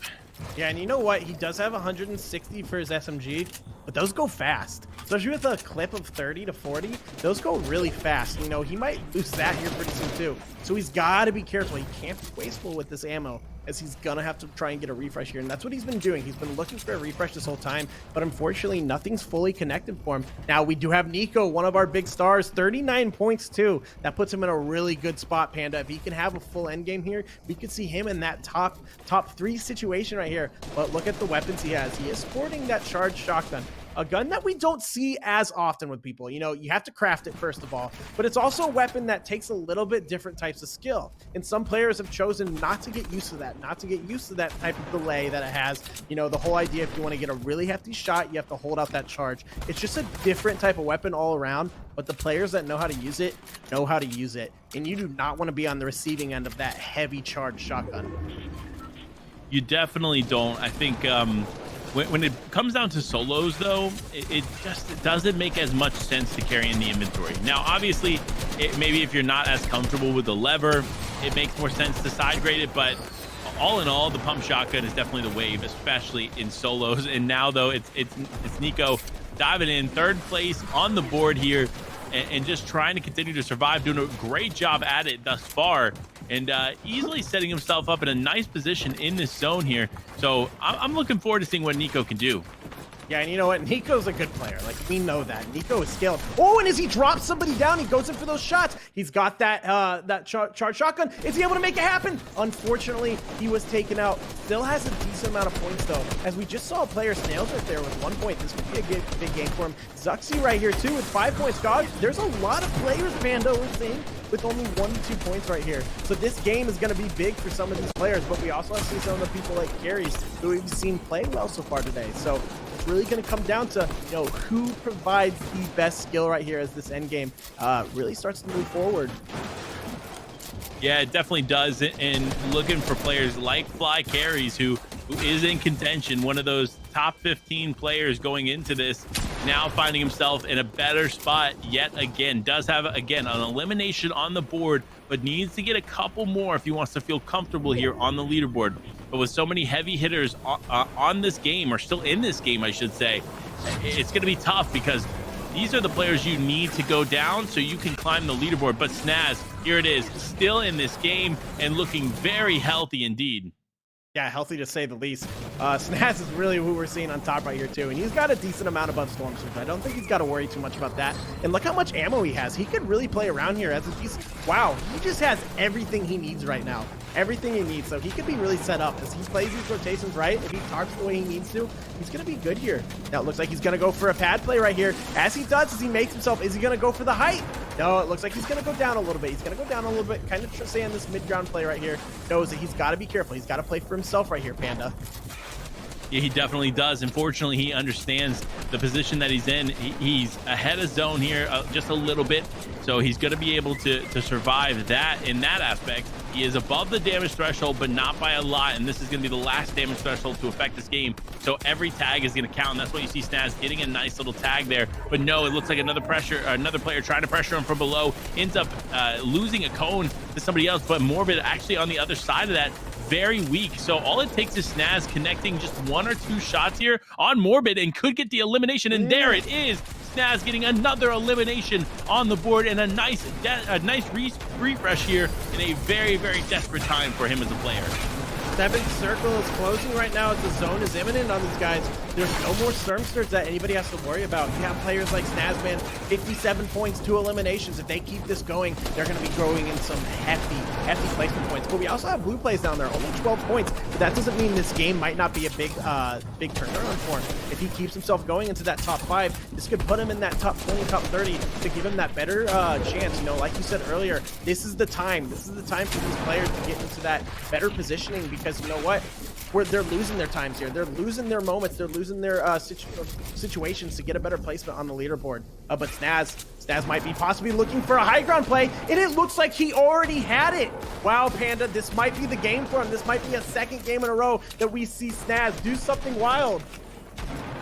Yeah, but look at the material in the inventory. He doesn't have much to work with, so he's going to need a refresh, and that's what he's looking for immediately. You see him take shots onto BTB. He actually gets a nice tag off onto him, deleting his shield, but now it's about finding any kind of material that he can, because with 4 mats remaining, 4 builds remaining, that's not going to be enough to work with. So the shots are going to continue to come in. He is going to have to drop here in a moment, and now another player actually looking to take high ground. This could be actually what he needs to continue on, but no, he actually disengages and goes for the low ground. And as we say it, Snaz now ends up getting on the wall here of another player. No, in one pump and a dream here on the other side there for Orbit, but now Bravo, another player who needed an exceptional game, still left in these final moments.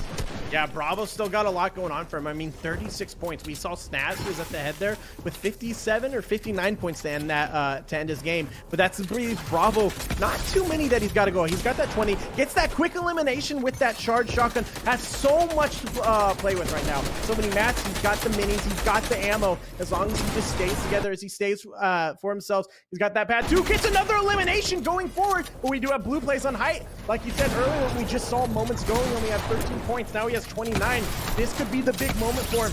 This could be the moment he needs. Bravo on the low ground, as it's just a 1v1 situation. Who is going to come forward with this? Will it be Blue? Will it be Bravo? Now Bravo's looking to get his shots off on him as he's trying to protect himself as much as possible, but it looks like he's out of mats. He's going to try and shoot Blue plays down. Now Blue plays still has the advantage on him, as Bravo has no mats, but Bravo does have a health advantage here. Now it looks like he's going to get some shots, but looks like Blue plays took him out for the victory royale. Wow, 5 eliminations and the victory royale. Blue plays, we said it. You needed a big game, and you delivered on that big game. What an exceptional performance there in the final moments. And honestly, it's going to shift up the leaderboard quite a bit.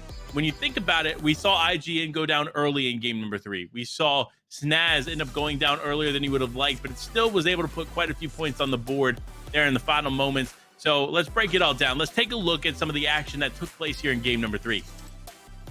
Yeah, already getting into it. Orbit, another player that we saw kind of pull himself forward. He got that elimination on IGN, giving other players a big opportunity, but also giving himself an opportunity. Zicky here, Fly carries got some good rotations going on, but Blue plays ultimately, look at that, going into endgame, only had 6 points. That was during the 6th zone, Panda, and coming out with the Victory Royale, 39 points, that's huge. That is huge. I mean, look, Bravo, we said, needed a big game as well. Ends up coming in second there with quite a few eliminations. So solid performances left and right here for these players. You see, it really came down to this, right? This final moment, this 1v1 situation. Blue plays, drops down, gets the nice little tag off, and cleans it up in the final moments. You'll love to see it. But another thing you'll love to see is the leaderboard. We'll have that for you in just a few moments. So make sure to stay tuned, and we'll be right back.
The halfway mark is here for the PlayVS Solo High School Finals event featuring Fortnite. And Panda and Bryson, we've been breaking it down, and man, oh man, has it been exciting. Sure. Exciting to say the least, Panda. I mean, some of this gameplay that we've just been watching here has been exceptional. And especially now that we're able to see what an updated leaderboard is for after this 3rd game, really seeing where some of these players have gone. I mean, look at this. We have Snaz still in 1st place. Mikey coming in, MKey in 2nd place, but Blue plays, who had very little points that game, all of a sudden in 3rd place, already in the 3rd game. This wasn't the 2nd game like what Snaz did. This was the 3rd game, Panda. That is an extremely difficult feat to do, but we still got a lot of people. We got Caparuni falling all the way to 11th place now.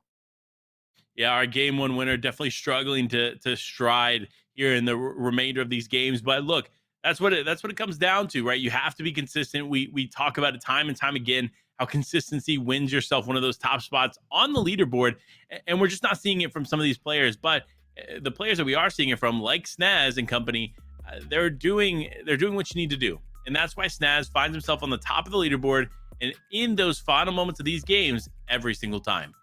Yeah, for real, Panda. You know what? That is some exceptional gameplay, especially from a solo player, from an individual. And that's what we like to see. That's what solos are really all about. It's really about here to showcase these players, to showcase their true talent. Because with team modes, you know, you're able to get your one specific thing that you're meant for in that team. But as a solo, like we talked about, you're doing everything. So being able to showcase that, having players like Snaz, Blue Plays, Matt Caparoni, being able to really pull forward with their full potential, that's what makes these games just so interesting, so fun to watch. So I'm really excited to see what happens here as we go into this fourth game here pretty soon. But not yet. So, Panda, what are your thoughts? What are your predictions that we're going to see for these next 3 games? I mean, look, it's going to be makeup time for some of these teams, right? They understand the halfway mark is here. Game number 4 is underway, and they have to make something happen in the last 3 games. So for a player like Blue Plays, they've done a good job so far to come back, but will it be enough? That's the question we're going to see answered here momentarily. Yeah, you know what? He's going to have to really hold himself forward right now. But what we're seeing is it looks like he might have a little bit of the glitch that's not fully showing his points at the moment. So that might be something going on that might even give us a little bit of a surprise, not exactly knowing where he's at and then all of us seeing how he moves forward. But like you said, he's going to have to keep that momentum going if he wants to be able to play with the big dogs. Now we have Slam over here. We have Flu Tax Slam. Now, someone we've seen earlier doing well. But it looks like he's had a little bit of a low moment here. He's got to pick it back up. With only 20 points, he's falling behind a little bit. So he's going to have to make these next 3 games exceptional. Yeah, I mean, this is not the performance we've normally seen here from this player, but you know what? It comes down to these moments and what you can make of these final moments here, because again, we're at the halfway mark.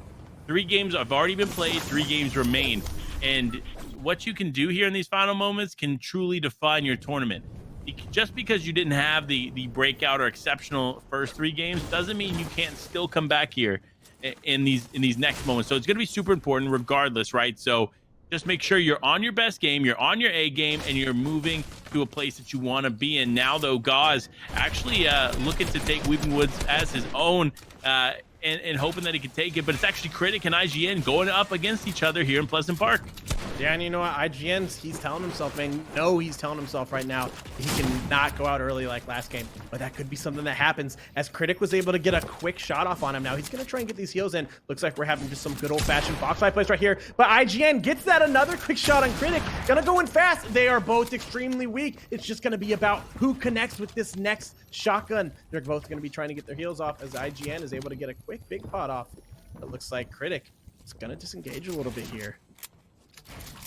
He is going to disengage, but you know what? Look, with the health advantage in IGN's favor, I think you're going to see him continue to push, and that's what we're actually seeing there. Looks like he was going to try and take some more shots, but you notice how he potentially heard that other player there not too far in the distance. There was another player actually driving close by, so it ends up happening in those situations where you see another player close, and you just have to say, you know what? I'm going to cut my losses, and I'm not going to try to continue to push this. Yeah, for real. And you know what? He's a player that we've seen pull out some impressive gameplay today, so he knows what he's got to do. And I think he's going to play that right. I think he's going to try and utilize that for this next game, because we still have the entire lobby still here. You know, nobody's gone down yet. So that means that everybody is ready. They're ready to play for endgame. Nobody wants to take these off-spawn fights anymore because they know where the placement points are, Panda. They know those placement points don't happen until those final zones. So that's what we're going to really be seeing is people just focusing on matting up, grabbing the materials they need, grabbing the health they need, grabbing all the rotation, all the weapons. And they're going to be really moving forward to those endgames. They are, and look, for Jackal here, Jackal's one of those players, like we talked about, that's going to need to make everything happen in the final 3 games. But unfortunately, just struggling to hold on here. Does exchange quite a few shots there. Does end up connecting quite a bit. Could end up cleaning this up. Jackal's still struggling just to get in the box. It does look like he has this player one shot, but will he be able to finish it up? That is the question, as now he takes a moment to start healing, and Mystic also on the back foot trying to heal as well. Yeah, but it looks like Jackal has that opportunity right there, and he has the advantage, as Mystic still was able to get some heals off, but not enough, not as much as Jackal. So if Jackal is able to connect first with that pump shotgun, that might be all he needs in a situation like this. Now, look at what we're looking at right there, some good old-fashioned box fighting as they get in there, but Jackal still was able to take that quick elimination. Beautiful AR aim. That's where it gets difficult there, Panda. That in-box AR game when you're fighting in box fights like that, you got to have some really precise gameplay to be able to make something happen in situations like this. Yeah, you're absolutely right. But Wheezy here, looking to kind of make a bit of a different box fight, right? With the building kind of providing a bit of a extra protection here for these players. You see, it's causing Wheezy to struggle because when you don't have controls of these walls, or a player doesn't have control of these walls and floors, etc., it definitely makes it difficult to fight in. So that's why you see Wheezy more or less just trying to take control as much as possible. But dang, there it is. He actually ends up taking quite a bit of damage here. Now on the back foot, going to try and take some of these heals. Now Renegade up above here, showing that he is got what it takes. Looks like he's got no points on the board thus far, but it's not going to stop him here as he wants to keep this fight going. Yeah, Renegade wants to make sure something happens. But we got Weasel there on the bottom. Now, Weasel's going to try and move around here. It looks like it's going to be a little bit of a maze action as Flush Factory is being the spot right here for them. But I don't know. Is Weasel going to try and move forward, try and get out of here? No, but he hides right there. As Renegade is moving around looking for him, this could be Weasel's spot. As Weasel gets up there, gets a quick pump on him. Now, Renegade's got to make sure he makes something happen, but Renegade gets that quick heavy pump shotgun as he was able to get that little bit of that corner edit right there, Panda, and that just put him at that bit of advantage. Yeah, listen, every little advantage matters in a fight like this. Unfortunately for Renegade, he is going to be able to put up 2 points on the board for him here in this game. So I'm impressed. You know what? Very, very good handling of the situation. So Renegade's now going to be able to come out on top. But this is only zone number 1. Survival is key here in these games, and it really boils down to how long you can last in a high-pressure game like this.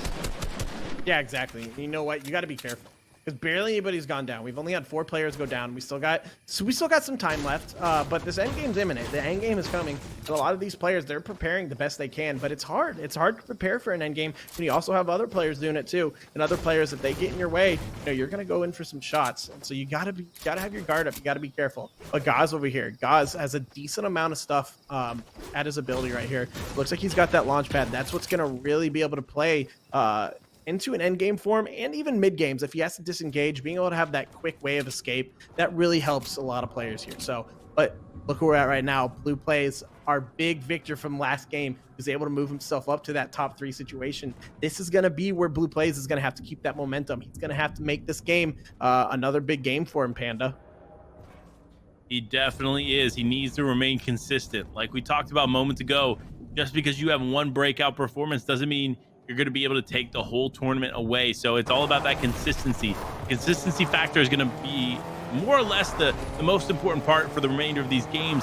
But for players like Cracked and L, they're still in contention as well. So if you're Cracked, you're going to be looking for these early and mid-game eliminations that are safe and free to get, but also looking to stay alive as long as possible in the late game. Yeah, you know what? You want to be, I mean, a lot of these solo players, they will show their skill early on. They will show it in these early fights. But they'll also want to make sure that they move forward with it and that they're successful, because then where the real gameplay happens later on. That looks like DJ might be just standing still. He might be baiting him to try and get him in, and I think that's exactly what he was doing, because he waited till Crack got there, and then he quickly moved out. He waited to see where he was at. That kind of gave him a good position to kind of know, assess the situation and know exactly what Crack was going to do. And because Crack waited, he definitely waited right there before he wanted to go down. So, you know, that makes it tough for DJ to know exactly what's happening, especially when you know a player's above you. You got to be super careful. But Crack does have a little bit of a health advantage here, so if he's able to get that quick heavy charge shotgun blow off right here, then that's gonna be what really does it for DJ, because he's carrying the legendary charge. That thing hits for over 200 if you get a full charge off on somebody. Yeah, it absolutely does. But like we mentioned before, we talked about it, right? Like the charge shotgun is very difficult to use in a solo situation. It really depends on how well you can play with that shotgun. But unfortunately, Cracked is actually going to get pressured by another player there, just rotating around on the side. So he needs to be careful, needs to be cautious, and needs to be patient, because he cannot afford to expend too many material here, as this is still considered the early to beginning of the mid game. Yeah, you got to be careful, especially with those third parties. you could have a fight in the bag and then somebody just comes in and ruins it. So you always got to be watching your back, and that makes it tough with solos. It really does, because a lot of people think once they get in a 1v1 that they just become solely focused. Their eyes become only on that 1v1, and they forget that there's still a decent amount of people left in this game. So you always got to watch your back. You know, we're not in creative here. We're not in the lobby just with one other person. We still got 53 people left in this game. So any fight that you take, you have to remember that another person could swoop in at any second and get those heavy shots off on you. So you got to be watching your back, Panda. You really got to be watching your back. Regardless, though, looked at Crack's moving forward. He's keeping with all this. He's keeping with this momentum. He's making sure that nothing happens here. We still got Sky, though, another player we haven't seen a lot of. Sky kind of staying on the snow cap of these mountains, but he's not alone. He's got some other people up here with him, so he's got to be super careful if he wants to play this right. A lot of other players, though. A lot of other players that we haven't seen a lot of today. Yeah, definitely does it. And J9 actually, again, another player that we saw do pretty well in game number 1, but not enough to have an extreme breakout performance here. Still has struggled from game to game, and we see it happening yet again here as J9 just tries to rotate forward and rotate in. But no, he quickly realizes that there is another player on the other side of this, and he actually this other player ends up taking control of the side of his box. So now he finds himself in a bit of a box fight situation. If they're not careful, both of these players could end up getting focused by the lobby that surrounds them here in these moments. Yeah, they got to be careful. Now, one thing that's making this a little bit easier for them is if you look at the outer shell of their builds, it's pretty much fully built. Doesn't look like they're breaking those. They're only breaking these insides. So that might make it a little bit tougher to get focused, because people might not take that opportunity to shoot, you know, a full metal or a full brick build. So that might make it a little bit easier, as we're seeing not too much third party happening right now. But regardless, it looks like J9 is kind of just chilling on the outside. They both have the same health advantage right here. It's going to be interesting to see what really happens, but it looks like Big Mark was able to hold that stairs there for a moment. It looks like J9 gets that cone in, trying to make something connect. Trying to make anything connect, to be honest, and that's what it's going to take here as BTB holds on there in the storm, just trying to make something happen. You see Cracked and L not going to let him move forward despite the zone continuing to push in, and finally he decides to disengage. Again, another player looking to use the charge shotgun to his advantage, and unfortunately in a situation like that, you're not going to have the opportunity. But it looks like this other player has decided to completely retreat back to the water and attempt to use the waterway to rotate in. So a bit of a unique play on their part, but regardless, we'll see if it works out in his favor. Yeah, exactly. You're right. You know, that put him in a weird spot, but sometimes those spots, those are what you need. Those are the spots that nobody expects somebody to be in. And it gives you that opportunity to find your way into the circle and not actually get focused, because we're close. We're close to that third zone, getting into that end game. Now we have Super. Super's kind of in that midway point right now. 28 points. You know, that's a good spot to be in, but it's not in the top 10 yet. It's not in those high point spots that we're seeing with some of these players, such as Blue, such as Snaz. So Super, he's got to make something happen this next game or two if he really wants to secure that top 10. I think that's what he's doing. He's looking around. He's trying to get a little bit of it, maybe an elimination here, but he's still trying to play it carefully, as he's just peeking the corner as he's looking for that, because he knows the second he gets beamed, the person above him might utilize that situation, jump right down on him. And you can see right there, he was low on mats. He was, but another player that's not low on mats is Cracked, finally taking this fight here with BTB. BTB actually just rotating into Storm. Now Cracked on the back foot is going to have to try and heal up as much as possible. BTB just continues to pressure, but Cracked is doing a good job of creating space between him and BTB. Now he's going to use a bit of a short pad here to try and disengage from this player, but other players in the lobby are going to see this, and if he is not careful, he could end up being targeted. So he's going to have to play this super smart here in these final moments. But it does look like BTB is not going to try to rotate and pad over towards him. So Cracked may be able to completely disengage from this fight depending on what BTB does next.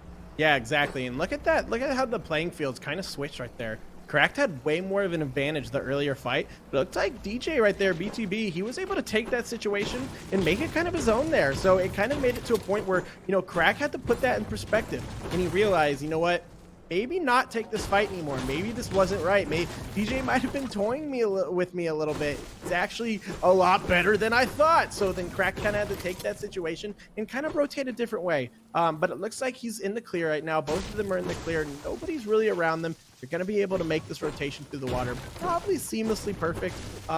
Regardless, they got to be careful as we're getting into those final zones. As the third circle is about to start closing. End game is coming. End game is happening, and this is where we're going to really see some of those hefty placement points start taking place. Yeah, I mean, look, you see the way the map is laid out here. It looks like there's a heavy presence there in Misty Meadows, but that center zone is going to matter more than anything else going on here. Remember, again, when it comes to this zone and trying to pull that fourth zone once it presents itself, you want to find yourself in the center of third. The center of third is the best position here in this situation if you want to continue on with positioning yourself well in the next few zones. So for the players that are able to make their way to the center, great, but you're not always going to be able to find yourself there. So making the best out of position that you do find is going to be super important. Cracked, however, has been struggling here as far as positioning goes because they time and time again find themselves on a fight there on the edge.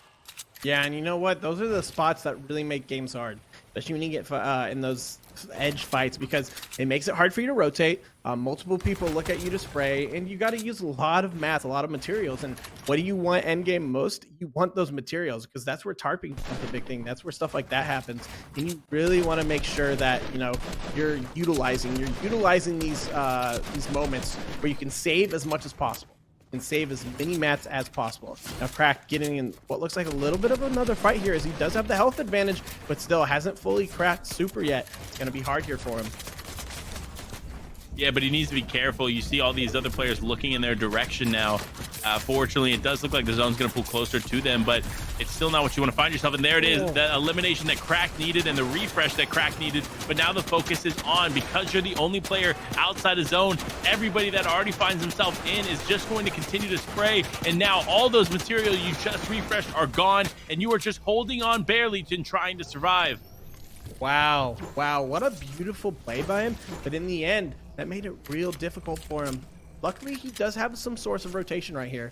Considering how he ends up using that, that's what's really going to be able to what makes or break his game right here. But let's look at a player like Sales, someone we haven't seen a lot of, someone that hasn't been able to really pull in any hefty end games. But they might be looking to change that up. We still got 2 more games left after this. Anything can happen, Panda. Anything could happen. So it's going to be exciting. It's going to be exciting to see how some of these players decide to come back. They decide to have their big comeback season and move themselves up on that leaderboard. Yeah, you're right. I mean, look, 2 more opportunities after this to make something happen here. But Sales is kind of struggling. We see it, only 5 points on the board here, 4 of which coming from this game. So, look, it's going to be interesting to see what Sales can do, right? Obviously, we haven't seen too much from Sales up until this point. But if you're a player like Sales, you still want to hold on. You still want the opportunity to climb into at least a top 50 spot and walk away with a little bit of that prize pool. Yeah, exactly. And you know what? Sales is a good player, man. Like what we're seeing right here, like he's smart. He's playing it right. He just might have not have had some of the best luck going on. So as long as he turns it around right here, we could see him move up there fast. But looks like he's still got a decent amount of people around him. So he's got to be careful. As we see, quote, BTW up in that corner was getting held. This is going to be a tough situation for him. But Sales is kind of playing pretty. Now he does have to worry about a few people around him. So as long as nobody decides to focus, this could be a big game for Sales. This really could. Now, looking out here, we got a lot of people congesting that Misty area in the town. So that's where we're going to see a lot of the quick action happen. Quick action indeed. And that's why you see the pressure coming out here from Cracked. Cracked, relentless pressure raining in. He knows he needs as many eliminations as he can find, which is why we find him playing edge of zone here, trying to catch any players that potentially rotated late or rotated in off guard. So that's what we see here. Crack just trying to pressure Dylan, potentially trying to take some shots, but nothing is connecting here. Dylan still has a bit of a health advantage here as well. So if Dylan decided to try and take some shots back, he could end up finding an elimination himself. So Crack needs to be careful here. Despite him kind of holding a positional advantage in this fight, does not mean he's going to win. Yeah, exactly. You know what? It just takes that one heavy pump shotgun, Panda, and all of a sudden your game is completely changed, even if you have the health advantage. Now, Crack does have a big gun in his inventory using that charged shotgun, and we've seen him already today. He knows how to use it. He's been put in hard situations, and he's been able to come out victorious. So it's going to be interesting to see what he does. Now, that Fico over here, someone we haven't seen much of either, another player that's trying to make something happen. Now he has a player right in front of him as J9 was kind of held up in that cone, but J9 kind of moved out of the way, making it a little bit harder for BAP to make anything happen in that moment. It looks like he's going to have to make a pad play because he's got a far zone indeed, and he does not want to get stuck on a receiving end of rotating on just the sprays of other people that are already chilling within that 5th circle.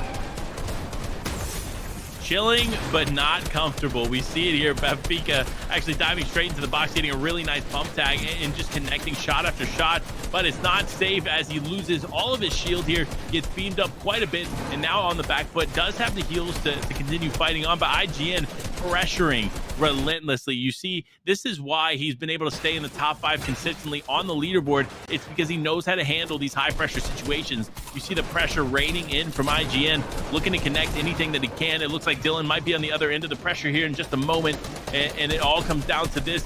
Will he be able to connect something? That's the real question.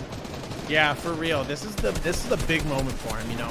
He's in a decent spot on the leaderboard, but he's gonna have to have a big game here if he wants to get back up in that top 3 situation. And he has a lot to play with. You know, he has a decent amount of ammo. He has great weapons to play around with. I mean, having that epic pump shotgun in your inventory, that's what really plays out big for these endgames. He also has a lot of heals here too. He's got pads. He's got everything he really needs. He's set up for success, but really it matters how he utilizes that. You could have everything you need in this game, but really if you don't know what you're doing, if you don't utilize it correctly, then that doesn't matter. That doesn't matter whatsoever. But we know IGN, seeing how he plays. It's going to be interesting to see what he does right here. It most certainly is. IGN holding on here, does end up taking the pad and looking to stay in the air quite a bit. Does look like he's above the damage threshold, so Surge is not going to be as much of a factor, and he's actually going to take the pad yet again. This is a smart play on his part because he's going to be able to hold on to the edges zone and stay up in the air as long as possible because the full zone still hasn't presented itself. So he's going to be able to position himself closer and closer to that zone than most people because he was able to take that pad a second time. But if you're not careful, you could still end up getting caught out. Now you see Justy ends up taking the high ground here and looking to pressure down below, but it is cracked. Not too fond of what's going on here. It looks like he's in a low ground spot, but he's not quite going towards zone, and there's quite a few players around him. He does take some shots, tries to connect something. He's not going to be able to connect anything at this time, so he's not going to be able to convert into an elimination, and that's what he so desperately needs right now in these final moments. Yeah, that's exactly what Crack was going for. He was trying to get some of these eliminations, but it makes it tough in situations like this because with so much going on and Storm Surge playing a factor, especially being active right now, the second you might stop to look for another elimination is the second another player might look at you for that elimination, and it could completely throw you off guard. So you got to be super careful with some of this stuff, some of these plays that you're making. But Cracked is still in a good spot. You know, he's kind of utilizing other people's heart, moving himself forward, heading to zone. It looks like he's going to be waiting. He's going to be waiting for that perfect moment. He's kind of staying back a little bit, looking to see if he can get somebody. He can play a small bit of zone. He has that fish. He has the flopper on him. So it's just going to really come down to, how patient is he? How patient is he with the way this is moving, with the way other players are playing, and is he going to be able to utilize that? Is he going to be able to let that connect throughout the rest of his game? That's the question we'll see get answered here. But look, players are continuing to drop. J9 actually still up in this game, so looking to turn it around here in the second half for him.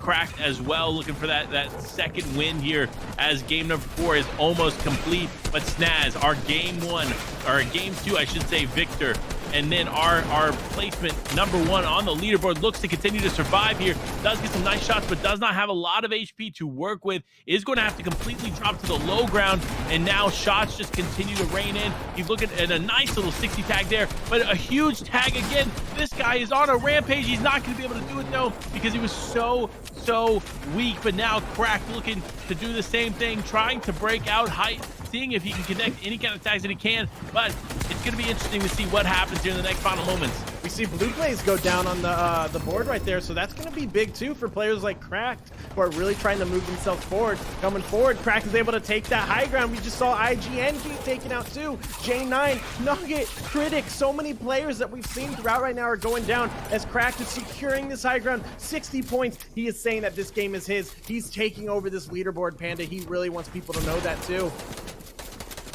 He does. He's doing it in tremendous fashion as you see him not only have the high ground, but pressure this other player that was there. It is Orbit going to have to completely disengage. Sales still in this as well. Orbit now trying to heal as all the fighting takes place just below. Now Yuluz is out. Ice Cube still in this game too. I mean, look, there are so many top tier players here in these final moments, but this is Crack's game to win. You see him on the high ground, one build remaining, and everything he could possibly need in the inventory. Yeah, everything to say the least. Look at that, 2 people left as Crack comes in with that win. 75 points. That is going to play out big for Crack right now. That is what he needed. And I wouldn't doubt if that certifies him that first or second place, Panda. You know what? I definitely think that's going to put him in the top 5. It really depends on his performance going into that game because, again, we had seen him being decent in the first 3 games, but I don't think there was any kind of accelerated breakout game for him.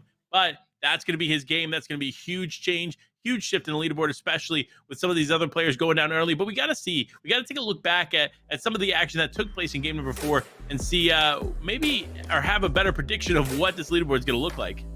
Yeah, and you know what? We had some players like Renegade today and Sales too that we saw off early, some off-spawn fights that we hadn't seen a lot of. But, you know, you got the big boy, you got Crack right here, really going forward, making big things happening. He's saying it's time to play with the big dogs, and he's not letting anybody in his way go forward as he comes forward with that big Royale, coming ultimately with quite a few eliminations too.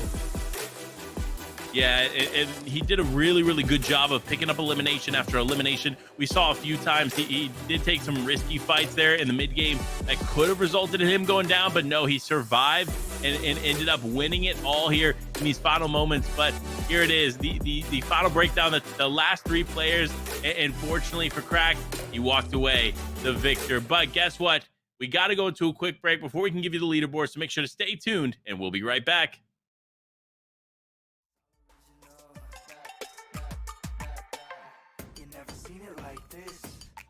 I got something you don't want to miss. The best part, I got you on the list. All access, pass on the wrist. Say hands up, we gonna celebrate. First look, you do a double take. All day, every day, first place, trophy case. It's about to change the game. It's all original. It's all what? It's all original. It's all what? It's all original. It's all what? It's all original. Styling like a trend. On style, on style. It's original. On style.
With 2 games remaining, who do we think will come out on top here in the PlayVS High School Solo Final event featuring Fortnite? Look, it's Panda and Bryson to answer that exact question here for you, because there are 2 games remaining, so 2 more opportunities for these players to climb the leaderboard, and we're going to get that leaderboard to you right now. Starting off here, it does look like Snaz is going to be able to hold that top spot, but Cracked is looking to take it with only being 1 point behind. Wow, and Orbit 1X, another player we haven't really emphasized enough on tonight. He's literally tied with Cracked. He's just in that third, but we're kind of going back. You know, we have another player like Caparuni all the way in 16th place after he did come out with that first Victory Royale. Now the top 30, we have Boya. We have a lot of players here that are really, they have an opportunity, Panda. They have an opportunity with these next 2 games, but it's really just going to come down to what they do here. I couldn't agree more. It really does boil down to what happens next in these moments, but it's going to be interesting regardless to see what these players can accomplish here as we get ready to go into game number 5, because again, there are only 2 more opportunities for these solo players to climb the leaderboard. So if you're one of these players and you find yourself in contention, you're in a top 5, top 10, now is your chance.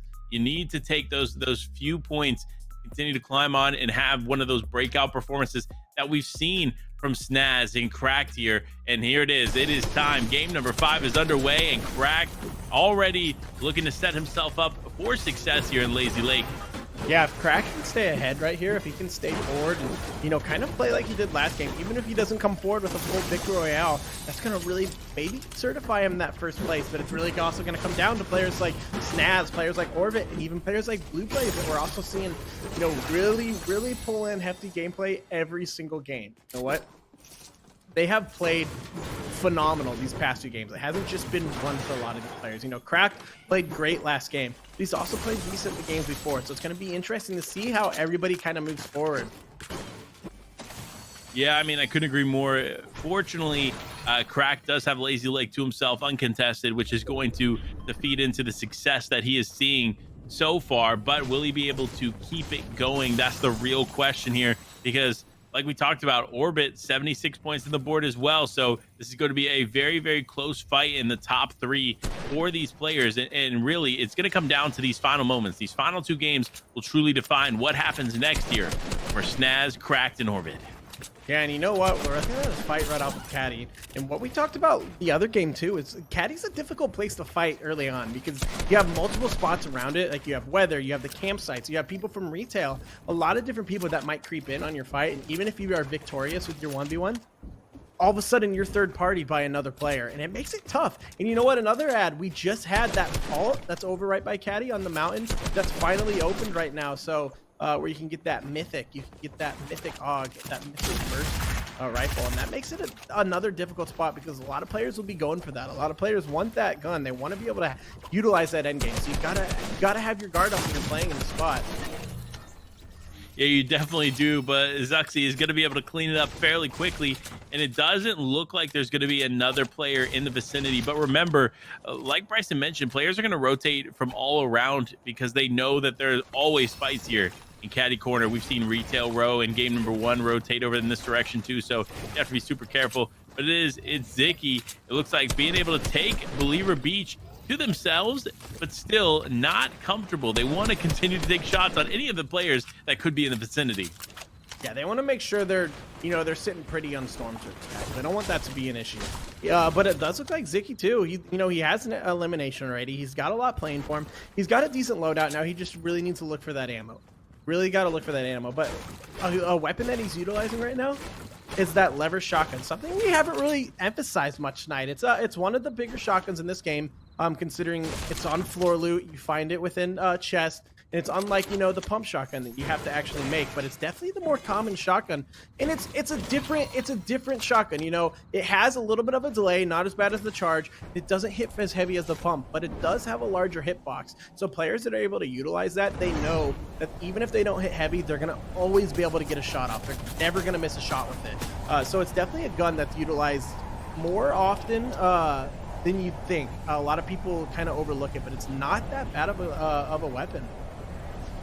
Yeah, I mean, I could agree more, but looking at what's going on in this game here, you have somebody chasing Caroline here. Caroline actually going into this game was in 9th place. Again, falling a little bit on the leaderboard from what we've seen in previous games, but still 2 opportunities to make a change here for Caroline. But Ocean in a bit of a fight here, and an interesting fight nonetheless, not only wearing the Focus outfit, but playing like the infamous Reet who popularized the outfit, the Focus outfit. So it's kind of interesting. You see the piece control coming out here from Ocean, doing a good job here controlling, but as I say, that ends up getting counter piece and quickly eliminated as Dylan gets the full box and the major hits. And you know, that's just exactly what I was talking about. Something going in with like a lever where you always are able to hit that shot with such a large hitbox, but something with the pump, you have to have those precise moments. You have to have those precise shots. And unfortunately, Ocean didn't connect with that first one, while Dylan did, and that made it difficult for him. But looks like Dylan's still stuck in another fight as Sales comes in and tries the third party. Now, knowing Dylan's gameplay, Dylan knows what to do. Dylan knows how to play for himself here. So as long as he plays carefully, as long as he you know, stays on top, he's going to be okay. And I think that's exactly what he's doing, is he's trying to kind of move forward, trying to get out of this situation. You know, too many people going on right here, too much stuff happening. But we're back with Caroline. Caroline's still in a fight with Keith, trying to make something connect right here as she's trying to pull forward using that that harpoon, trying to pull him out. Yeah, he tried, but no, unfortunately, it's not going to work out. Caroline ends up going down. Keith being the victor in this engagement. And again, another player that we've seen step up in the second half of these games. Keith actually, I think going into this game was not top 10. If I remember correctly, Keith was maybe top 20. So every point is going to count here. Actually, right out of top 20 in 22nd place. So Keith is going to need big performance here. That obviously that elimination is going to start that momentum for Keith, but it's not going to be enough solely in itself. So he's going to need some more eliminations. He's going to need some placement points if he wants to find him coming out here.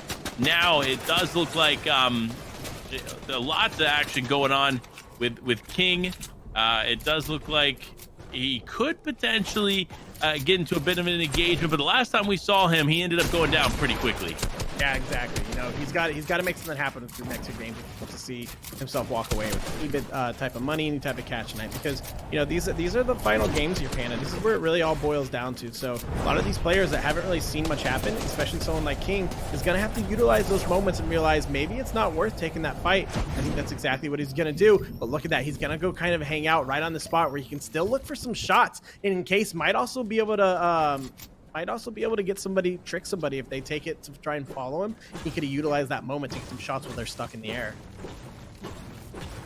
Yeah, fortunately though, it does look like he might be able to completely separate and survive. But now Jokes FN on the hunt, looking to get as many points as he can here in these final moments. Hasn't had, again, another example of not having a breakout performance, but looking to change that here in these moments, because Jokes knows that he is one of the top players, because you have to be a top player to make it to the finals here of the Play versus Solo High School event. So now it's just about showcasing that talent that you know that you have. Yeah, exactly. And you have, like you said, we have people like Jokes, someone you haven't seen a lot. And, you know, he's got an interesting inventory right now. As he was kind of in that fight, he used a decent amount of ARM. And ARM is something that you are really going to rely on coming into those end games. So you need to be super careful. You need to be super careful on how you use that. You know, you don't want to let that go to waste. We've seen that earlier with some of the other players that used a little bit too much AR ammo earlier on, and that made it difficult for them in those end games, you know? So players like this, they got to be careful. They got to make sure they're, you know, not spending too much time looking for shots if they realize they don't have the shots to be giving. Yeah, it's going to be interesting regardless, right? You see Alex here finding himself stuck in Storm with another player in the Coral Castle area. This is kind of interesting because you definitely don't have to be here at this point. You need to start rotating. And if you don't start rotating soon, you could end up getting caught off guard. But looking at the inventory, fortunately, he does have 4 floppers, so there's a little bit to work with. But regardless, it is going to have to drop for the med kit that was seen there in the distance. But it's actually Snaz. It's our top player here, still in Coral, being hunted by Alex. Ooh, and you know what? You got to be careful. It's nice to know that Alex has those multiple floppers to be able to play around with and stay in Storm. But those are also heal weapons, heal items that are so potent and utilized so much in an end game, and they're so great to have end game, that it would just be so unfortunate to have to waste all of them by getting in a mid-storm fight. So you got to be careful. You got to really assess those situations. Say, is it worth it or is it not worth it? No, Panda, you know what I mean? I know what you mean. I think they understand what they need to do. It's just a matter of accomplishing it. As this player in Phantom, looking to continue this fight, continue to survive, trying to take shots here and convert on something. This player down below just holding on, holding the builds, holding the cone. As Phantom, one of our top 10 players, is just trying to continue to survive. Does look to disengage here because they cannot afford to use a ton more material, and that's what we see here. It's actually Boya trying to take now some shots. As Phantom disengages, this is one of the questionable plays here, in my opinion, right? If Phantom decides to disengage, why are you taking shots and trying to continue to fight? You lost every advantage in the fight leading up to this point. If Phantom turns around, Phantom could easily convert this fight again in his favor. So you really need to be careful when you're trying to take shots at a rotating player. Yeah, you really do. Especially this close to circle 2. You never really know if there's other people kind of lurking around. So you gotta be watching every aspect of these situations and kind of really evaluating it. And that's what really divides the top tier players from the semi players, because those are the players that are able to take every situation, Panda, every situation they're put in, even if it is a high stress situation, and they're able to think it completely through on the spot and be able to tell themselves, this is precisely what I need to do. I might be getting fired at from all angles, but I know exactly what I got to do. I know exactly what he has to do. He needs to win these next 2 games. Let's talk about it. Like, Phantom, you're in 14th place going into game number 5, and that's a good position. It's not a terrible position, right? There's definitely a comeback position, to say the least, but you need to make some big plays and you need to have some big games. And not only do you need like eliminations, you need the placement points. With 30 points being the victory royale, I mean, I think that's what you have to go for if you want the opportunity to continue to climb. Because remember, going into this game, Snaz was with 77 points, if I'm not mistaken. Yep. So 77 points, you add 30 points and Snaz doesn't get any points, or the top 5 doesn't get any points, then there you go. You climb up quite a bit. But again, remember, it's gonna be probably pretty difficult for this top 5 not to get points as consistent in the consistency they've been able to display today. Yeah, we haven't seen Snaz really lose many off on Quarrels throughout this entire tournament today. So you really just got to expect him to be playing at an extreme level each game. But look at that, as Phantom was able to utilize that charge, and he waited. He was patient there, and he waited for him to make that edit. He got that heavy hit, and that heavy hit was just enough. And now he's got some beautiful loot. We're back on Jokes, another player we haven't seen a lot today, coming in with 26 points. That still secures him, I think, in the top 50. But if he wants to really see himself in that top 15, top 20 situation, he's got these next 2 games. That's all he's got left. So he's got to really try and make something happen here. He definitely does, and we'll see if he's able to do it. But again, 26 points, it's not a lot to work with. It's really going to take a huge comeback game to make something happen here. But he does have a really solid inventory. It's just a matter of how long he can continue to survive. And there it is. The shots are going to rain in. They're going to exchange, but nothing's going to connect here as Sento is just continuing to pressure from above.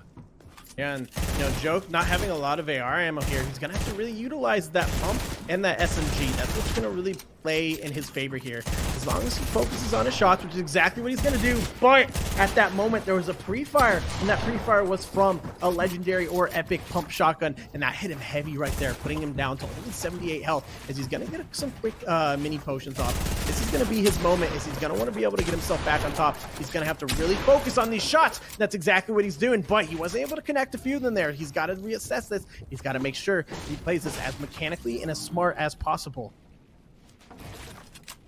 Look, it looks like Sinetto has decided to run away from this 1v1 like Unamused Bryson run away from the 1v1s I've challenged him to for the last couple months, but it might be the smart play here for him. Will he be able to completely disengage? That's the question. You see him shielding up after taking a few tags here from Jokes, but again, this is another situation where both players are not in zone. If they don't begin to rotate now, they will not make it in. So they need to be super careful in the way they take shots here, because any attention in this direction will result in both of them being sent back to the lobby. Yeah, you're exactly right. You know, you had Jokes that decided to kind of stay back there, and he kind of let Sinetto disengage, kind of like how I've been towards you. I've been towards pitying you, and I don't want to end up, you know, hurting your feelings with this 1v1. But Sinetto here, he's really trying to make his way towards the zone, really trying to make his way towards the circle. He doesn't have a hefty amount of points on him, so he knows he's going to have to really utilize, you know, these situations, this game right here, because this is going to be his comeback. This is going to be his comeback right here. He's got to perform these next 2 games. He can't just do well in one of them. He's got to make something happen on these next 2. That's it. Like you said, next 2 is all you got. It's this game and one more after this. But don't worry, if you were hoping for more play versus action, stay tuned, because don't worry, this is not it for the night. You'll have Unamused Bryson and myself breaking down some West College action after this. So make sure to stay tuned here throughout these games, because it is not over until it is over. But that's a good saying here, as Tenento actually jumps into Flu's box, tries to connect some shots, doesn't connect anything. It's actually another player third partying that's going to be able to get the elimination, but fortunately for Sinetto, he's going to be able to get the refresh. Yeah, nice refresh for Sinetto, but like we talked about, Sinetto's hungry. He's hungry for some eliminations. You know, he's on the lower end of the points right now, so he's really trying to make something happen. I think that's what he was doing. He was pushing hard in that fight because he realized he had an advantage. So unfortunately, he isn't able to get those points there, but he is kind of set up for this end game now. So as long as he plays this smart, plays the rest of this end game like anybody else would, we could see him moving himself forward. But Orbit, somebody we haven't seen this game much, is on our top 5 right now. Orbit has been playing exceptional today, and he's really just got to keep that going for himself. So he's really just got to keep moving forward. And Orbit's another player we might see certify himself in that first place position. Yeah, it really boils down to what he's able to do here in these final 2 games, because again, it is so incredibly close. Like we said before, it was Snaz, Cracked, and Orbit all in the top 3, but only separated by 1 point, because Snaz had 77, Cracked and Orbit both had 76, and Cracked only had the 2nd place spot because he had a victory royale and Orbit did not. So it's really going to all come down to this. How this continues to unfold here is going to define the next few moments of this tournament, in the final moments of this tournament. So these players know this, and they're playing very, very cautiously to continue surviving. You actually see Snaz there in the distance looking to stay alive, as well as BTB, a couple players we spent quite a bit of time paying attention to, but now Sinetto finds himself the focus of the lobby and has to completely disengage. And Sinetto kind of running low on mats, considering he only has one left, 276 to be precise. That's going to make it difficult for him, especially not being fully in the circle, because this is going to be an opportunity for a lot of other people to look for that spray. And he's isolated, Panda. He is isolated in this spot. So once somebody sees him, once somebody sees that there's shots being rained down on him, he's going to have that whole lobby looking at him. So he's got to be really careful and make these next choices very precisely and very carefully here, because if he wants to get forward, if he wants to move into that circle, he's going to have to do it without being seen whatsoever. Yeah, I mean, look, it's going to be interesting to see what happens, right? Snaz here as well on the other side of the wall. Like, there's still so much game to be played, and it's so hard to predict who's going to come out on top. But with so many heavy hitters still in the final moments of game number 5, I just don't know what to predict at this moment. Like, Dylan is another exceptional player here, who just hasn't had that breakout game and is looking to make this game his breakout performance. But we will see overall what happens here as all these players position themselves to prepare for moving zones. Yeah, and you know what? Like you said, Panda, we're seeing a lot of our top 10 players. We're seeing them in this endgame right here. So this could be a really big deciding factor who's going to start this last game that we're going into next in first place, because there's multiple people that have the floor right now, multiple people that have the chance. So it's going to be really interesting to see how everybody plays forward right here. And we have Hacks, someone we haven't seen a ton of today. Hacks is kind of moving himself to the left here, trying to get into that half and half. Was able to do it, only taking a small bit of damage. Looks like he's going to be able to be fine. So now it's just going to be up to him to really look for those, you know, emphasizing shots. As Storm Surge is something we're going to be seeing here pretty soon. Yeah, Surge is going to play a huge factor, I think, in this game. We haven't seen too many players connect a ton of shots early on, meaning that when Surge presents itself, we're going to see some players struggling to get themselves above the threshold. So it'll be interesting to see what ends up taking place, what transpires, so to speak, in these next few moments, because look, the aggression from a player who needs surge tags is brutal to be on the receiving end of. So you have to be super careful, just like we see here with Crackdonell actually getting a nice elimination there, first elimination of the game, and putting himself on the board and even potentially above Snaz. Yeah, wow. You know, Cracked and Snaz are the two that are really fighting this out right now. Both in game, both looking to make something happen here. It really just comes down to who has the better placement and maybe, possibly, who has a few more eliminations. It really, we'll just see. But these are two players that, you know, we've seen deliver great gameplay today. And talk about great gameplay, Orbit 2 here, our top 3, all still in the end game, Panda, all still in the end game. A lot could happen right here. It's going to be very interesting, as most of these players are kind of just hanging out. They're kind of waiting. Storm Surge is about to happen. There's still 42 people. 12 people need to go down once the zone starts, or Storm Surge once the 7th zone starts to close. That's where it opens. That's what we're going to really start seeing a lot of these players really fighting for their last leg here. Yeah, I couldn't agree more. I think it's kind of interesting, right? It obviously makes it way more exciting when you have the top 3 in the final moments, all just 1 point away from taking the top spot. It really boils down to what these players can do, but it's also exciting to see Caparuni still in this game. Our game number 1 Victory Royale winner is still in it, and this is the first game we've seen him make it to the end game since that game number 1. So we'll see if he's able to capitalize on this, but the shots are now raining in. It's MK on the other side of this, and looks like Caparuni's not going to be able to connect anything, and there it is. The damage threshold has presented itself, and unfortunately for Caparuni, he is 100 damage below the threshold. So every shot is going to matter. Every shot is going to count here. He's going to have to make something happen. No, Orbit actually finds himself in Storm just above the damage threshold, but now he is flying in the air with only 50 effective HP, meaning that only 2 shots while he's in the air will take him completely out of this game. So he needs to be extremely careful in what he does next. Yeah, that is precisely, it's scary, you know, to be in these end games, to have so little health and to just be floating in the air, because any moment somebody just connects with that lucky shot, that lucky headshot, and then you're done. Your game is taking out. So it is, you know, a tough situation that gets utilized right here with a lot of these players. But Renegade, someone we haven't seen a lot of, looks like he's trying to take this game, make this game his comeback. But Orbit is here to play with the big dogs, man. He has been holding his ground. He has lots of points right now. We've seen him in that top 5, and I think he's trying to make a statement right here. He's trying to say that this is my time, but he's got to be careful as a Weeping Woods endgame. What can that happen? We can have fire. One of the big factors here that makes these games extremely hard. I couldn't agree more, and good news here for Orbit and Cracked. Snaz has gone down, only taking 2 points in this game, meaning that first spot, that top spot, is now up for grabs, and both Cracked and Orbit are looking to take it, and they have secured those points, enough points to take the top spot. But it's really going to be interesting to see who it comes down to. Will it be Orbit?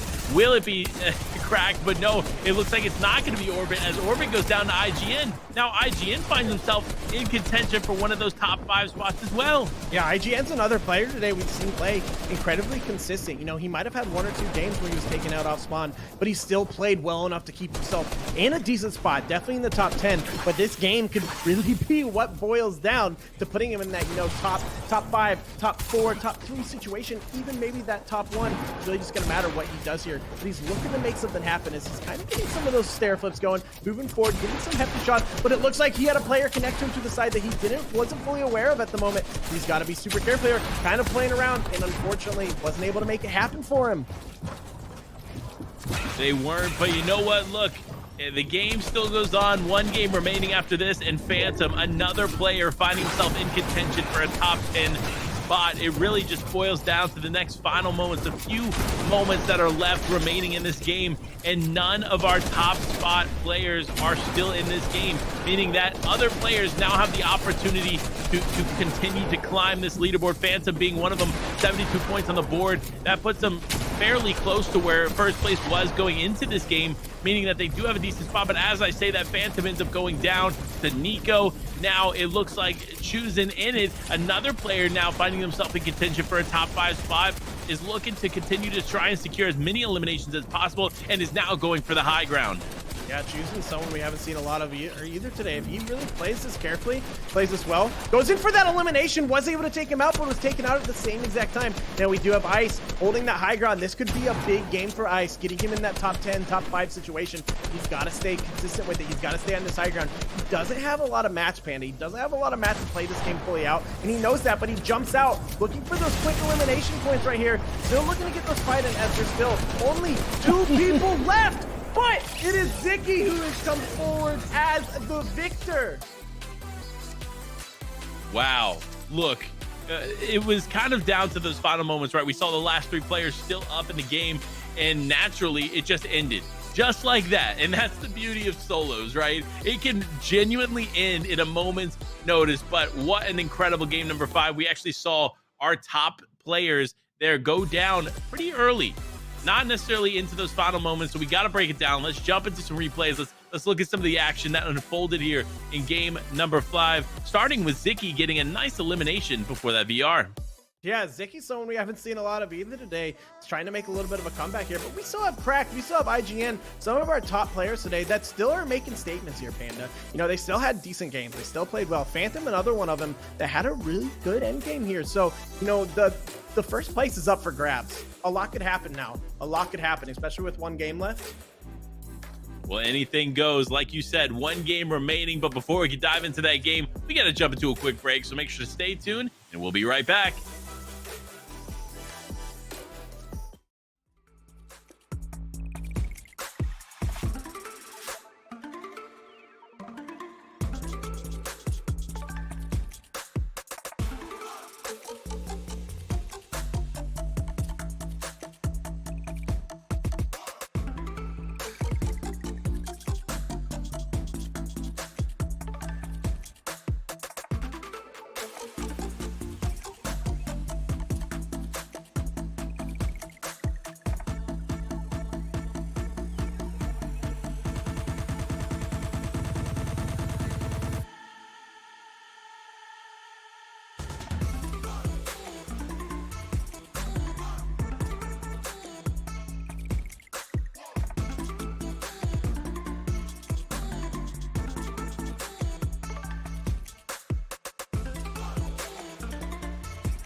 One game remains here in the Play versus High School Solos event featuring Fortnite. It is the finals, and it is the final game. As we prepare for game number 6, I can't even imagine the changes that we will see on the leaderboard here, because like we mentioned there in those final moments, we saw a lot of our top teams, those really close top 3 players, end up going down relatively early.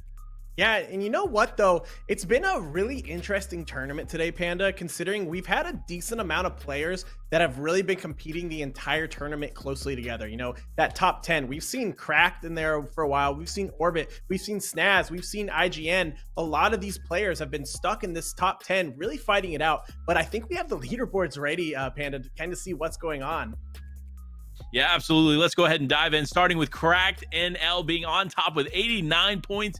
and Orbit there in second. So I'm not surprised here by these two, but I am a little surprised by Choosing being able to climb up into the third spot, and Snaz unable to secure too many points there in that game, finding himself now in fourth. So it is down to these final moments. Those top four are so relatively close that it could go any direction. So it's going to be interesting to see what happens here. But with it being the final game, this is it. You don't have any other opportunities. If you think that you have a chance to make a mistake, no, do not make any mistakes. And one more thing before we dive into this final game, you're looking for some Fortnite college action going on right now for NAEs. Make sure to go tune into the PlayVS College 1 stream. It's twitch.tv/PlayVS College 1. Make sure to go check that out. We got Somebody's Gun and Mini Miner over there actually breaking down the action for you there for NAE's college solo play. So if you are looking to check that out, make sure to go check out that channel as we speak. They'll drop the link there in the chat so you can go check that too. But it is time. It is time for game number 6, the final game here of the evening for us in the NAE's high school region. But Bryson, I'm going to ask, it's the famous question I asked at the beginning. I'm asking it at the end. What's going to win the final game? Is it going to be high ground, low ground? What are you thinking? I'm going to put my bet on low ground. I'm going to put my, I mean, okay. we've seen both today. We really have. We've seen both victors. So it's kind of a 50-50 situation, but I really just think with solos, it's tough to hold that high ground. It really is. So I'm going to put my money on low ground.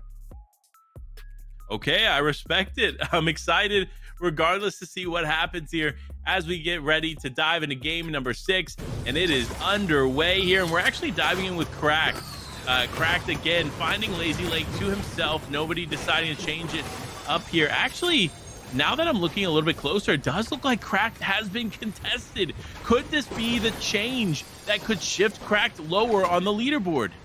Yeah, you know, sometimes, Panda, it doesn't even matter. You could have more skill than the person contesting you, but if you have an entire POI to yourself, a whole tournament, and then finally that last game somebody else takes it, that could really throw off your mindset. And, you know, you got to have a strong mindset going into these games. So as long as Crack doesn't let that play around with him, then he should be fine. But it looks like he's already kind of lost a player as they've moved over towards the yellow and blue building, as he's kind of trying to search around right here, doesn't really see what's going on, having his guard not fully up. This could be what might be his downfall right here, Panda. It really could be the downfall, and that's what you don't want to deal with in these final moments. You've been successful up until this point. You had the POI uncontested, and now you find yourself in a bit of a tight spot where now you kind of have to make some adjustments to the gameplay and hope that you survive. Fortunately, though, it looks like Cracked is still going to get a majority of this area to himself and still going to be able to make something out of it. But looking at what's going on here, it does appear that this other player is approaching rather rapidly. It does look like we could see this engagement unfold after all, even if Cracked more or less wants to disengage. Yeah, you know what? It's something big could happen here. Now, Lazy's a big enough POI that two people can share it. If Crack decides he wants to get away or the other player decides they want to leave, it's really not going to be too hard for them, but it kind of looks like they're about to cross paths, and I don't even know if they fully realize it. So this is where we might see something break down. This is where we could see, you know, Crack coming out with a few extra points here, or could this be it? Could this be, you know, what Crack doesn't want to happen? We have Jolly Eli over there, another player we haven't really seen much of today. So this could be a big deciding factor for either of these players. It really could be, but we'll find out what happens as this continues to unfold here. Orbit now taking some shots onto Pantade. This is, again, another situation where Orbit is in our top 3 in contention for the top spot. And now finding himself in an early game fight that realistically he probably doesn't want to take. So Pantade now applying the pressure here on the other side of the wall here for Orbit. Now Orbit having to make the decision, but with the legendary pump shotgun in hand, it's going to be a pretty easy one. I think it should be all over for Pantade in a moment.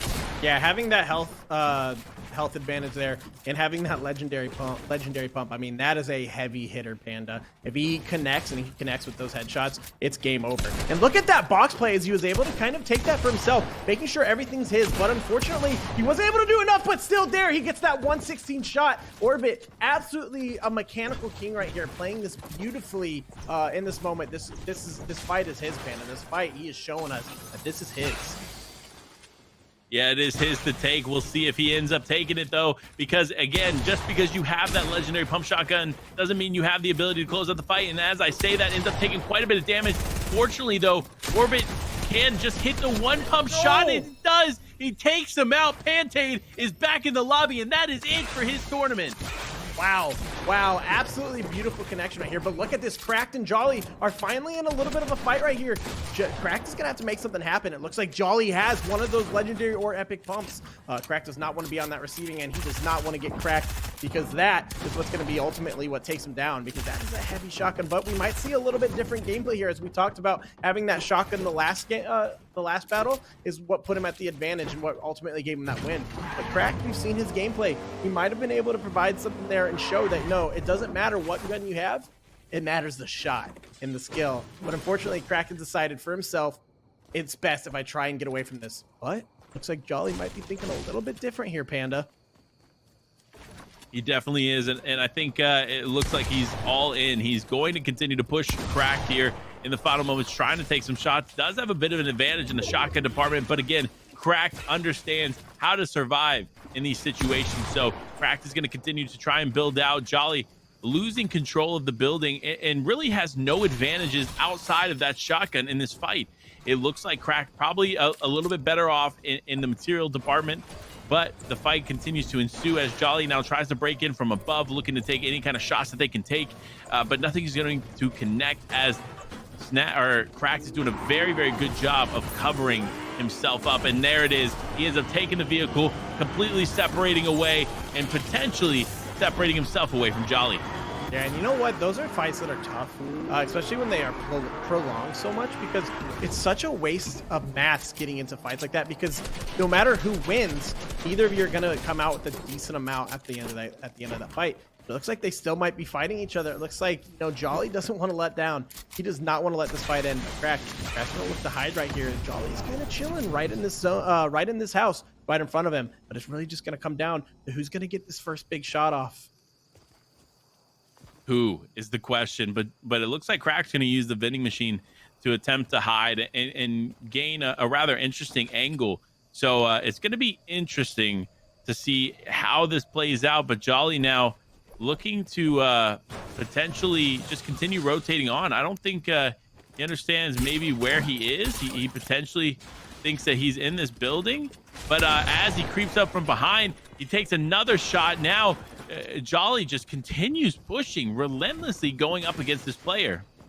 Wow, Jolly does not want to let down. He wants this fight. I mean, he's trying to get as many points as possible. He's already on the lower spectrum of points right here, so he knows that he's got to take everything he can if he really wants to certify himself a spot on the leaderboard that walks away with money. So he's going for this fight, and it just unfortunately seems to be a fight against our #1 victor right now.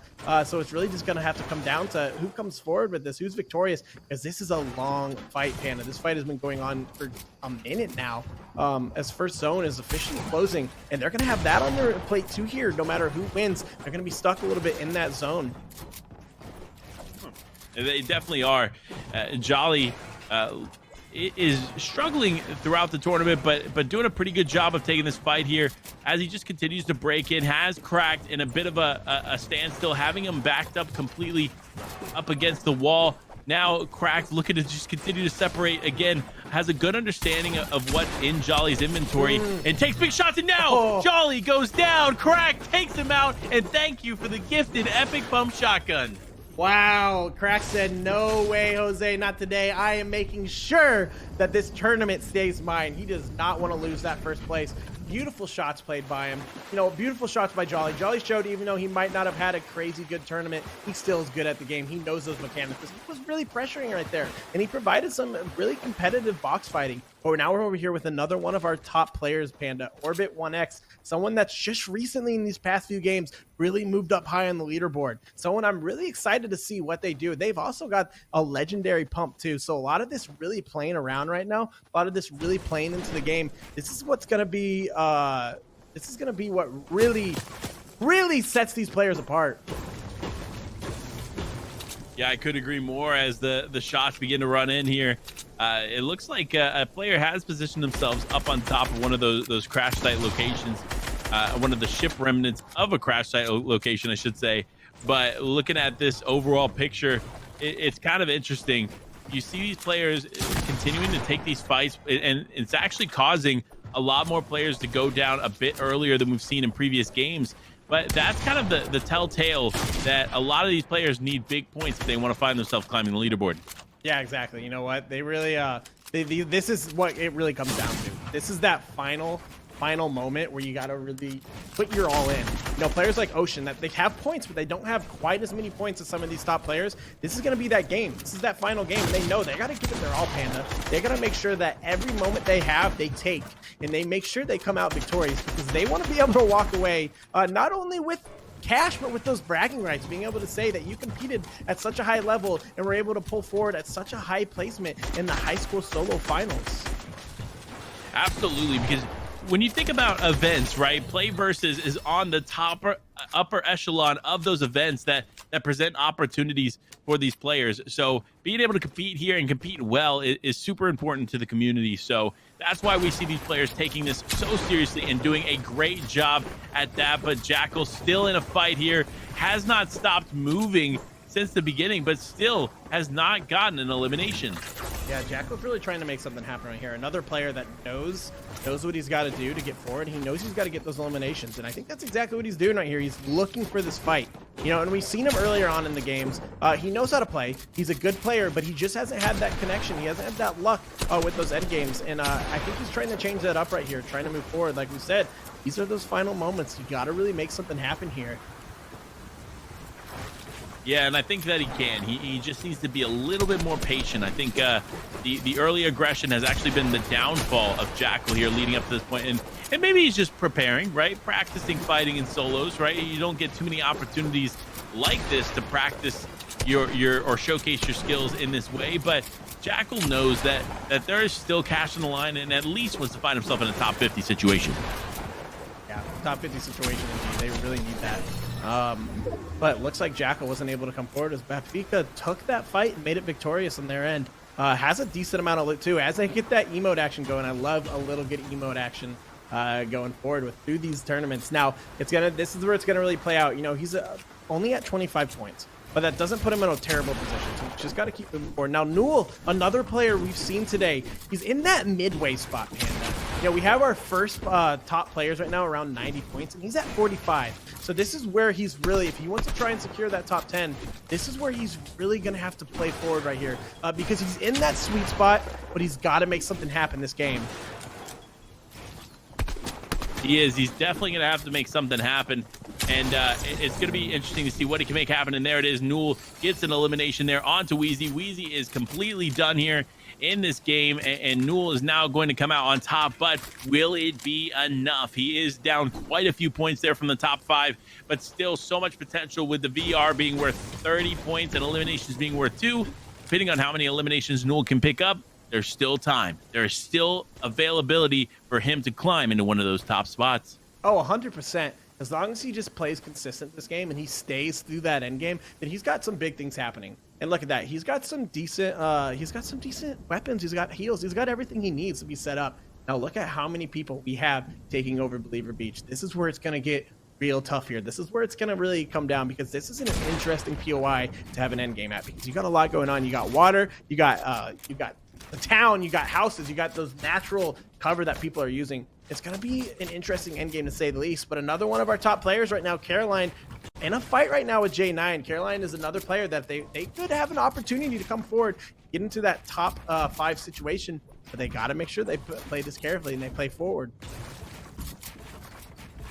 They got to play forward. Sweet Caroline just trying to stay on top and make something happen. You see the cabbages in the inventory, and obviously it's not the full 15 stack that you would hope to have and hope to be able to carry into the end game, but it's still something. It's still an additional heal in the inventory to make something happen, and Caroline understands that, and that's why you see them being extremely patient. They're doing a good job of identifying what's going on around them and remaining calm, because guess what? This is it.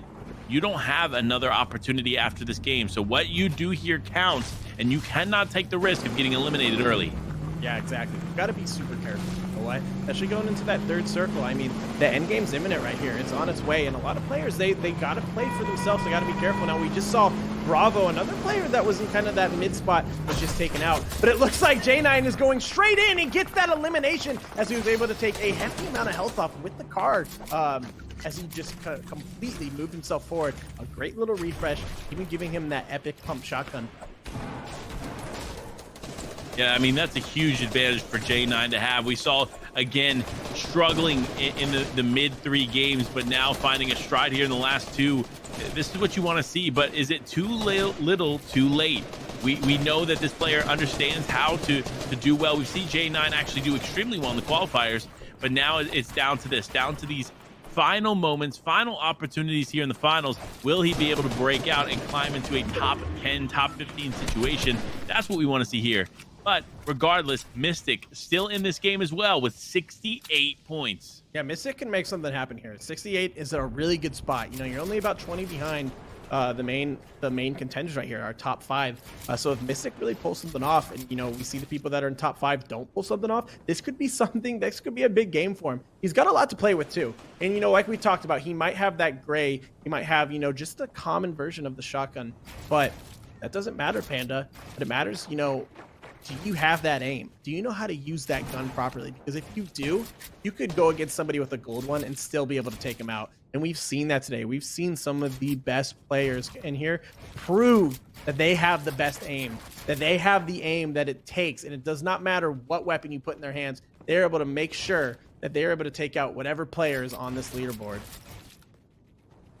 Yeah, I'm interested. I'm interested to see what some of our top players are going to have elimination-wise towards the end of this, because with these players playing a little bit more aggressive, they're putting themselves more in compromising positions. So our top-tier players should know how to capitalize on it. I mean, we literally saw it with Cracked in Lazy Lake when Jolly just relentlessly tried to push, despite having every advantage in the inventory and material, still lost that fight because they just didn't take the fight appropriately. So Cracked being able to showcase that he is a more talented player and able to come out on top, I think we're going to see a lot more of that here in these final moments. It's going to be the players that feel that they have to be more aggressive to do well, and then it's going to be the players that already are at the top of the leaderboard looking to just take advantage of some of this misplaced aggression. And you have a player like Nico, someone that we already see play pretty well in the competitive Fortnite scene.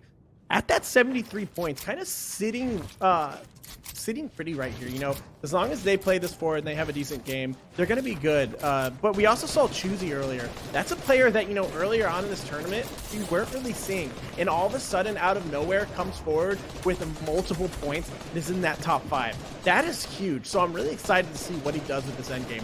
Now, Nico's got to be careful. Having that car kind of in his base, still on the outside, you know, that could be a recipe for disaster, Panda, especially with what cars can do and the explosions they cause. You do not want to be on the receiving end of one of those. You definitely do not. That's why you see Nico looking to try and separate himself from the vehicle here as much as he can. But with the 4th zone closing in at this moment, it's going to be tough. Morbid still just on the other side of this wall doing the same thing, looking to gather intel, trying to survive here. And fortunately for Nico, it doesn't look like anybody has a clear shot at the vehicle. So I don't think anybody's going to focus that, especially not Morbid here, because they're pretty close too. And the fire and the explosion could cause some damage to Morbid as well. So it's going to be interesting to see what happens next. Yeah, Nico's got a lot to play around with, though. He's got that health. He's got the movement. If he just plays this, you know, sparingly, he plays this, you know, to an extent of just being careful, he's going to be fine. It looks like Morbid's going to be wanting to go for Nico right here. He wants to get that fight. He wants that action. Nico's going to kind of push himself back, but still assessing the situation, watching through that stair, making sure nothing happens. But Mystic over here trying to make something big happen. You know, he is just shy of 70 points. That is getting him in such a good spot to be able to get himself forward. And another person we really haven't seen a lot of, but is really moving up on that leaderboard. And that's going to be huge for him if he plays this game out. So regardless, I mean, he's got a lot to play with too. He's still got those chili chugs. That's something that's been prominent in these end games. Prominent, but not able to close it completely out. And that's what we have seen lacking from Mystic. Despite having 69 points on the board, still just finds himself not in contention for one of those top spots unless he has a breakout game here in the final moments. But with players like Chosen and Cracked still alive in this game, it's going to be tough for anybody to overcome what they've already been able to accomplish in points. So it's going to be interesting. We're seeing what's going on here, but no, I after that aerial view, I don't know if I see some of our top players. Wow. Oh, I do see Snaz right off there in the distance, and I do see Blue Plays, two players that we have seen being dominating throughout this this tournament. So that could be big for Snaz. That could be really big for him as long as he keeps himself going. You know, we saw him fall a little bit behind. We saw him fall a little bit behind these past few games. But this game, he could change that all around and get back into that first place. The same goes with Blue Plays. And now we do have Crack still in the game, Panda. So that's going to make it big for him as long as he stays together, as long as he keeps his mindset, you know, he keeps it powerful, he keeps it strong right here, and he plays for this end game. He plays these rotations smart. Looks like he does have a lot to play off of right now. Yeah, he definitely does. But for players like Orbit, still in contention here. Again, remember, Snaz going into this game was in 4th place with 79 points, Cracked 89 points on the board, already climbing up to 93 points in this game thus far. It really depends on who continues to survive. Snaz does have an elimination and looks to get another elimination onto Caroline, and huge tag there onto Caroline. Caroline being 1 HP in a dream, trying to finish this up, and is just chasing inward towards Caroline, but quickly realizes that he cannot afford to get caught out, and that's why you see him just going back. He's going to recycle his build and continue to survive in this game. You know, beautiful execution right there, Panda.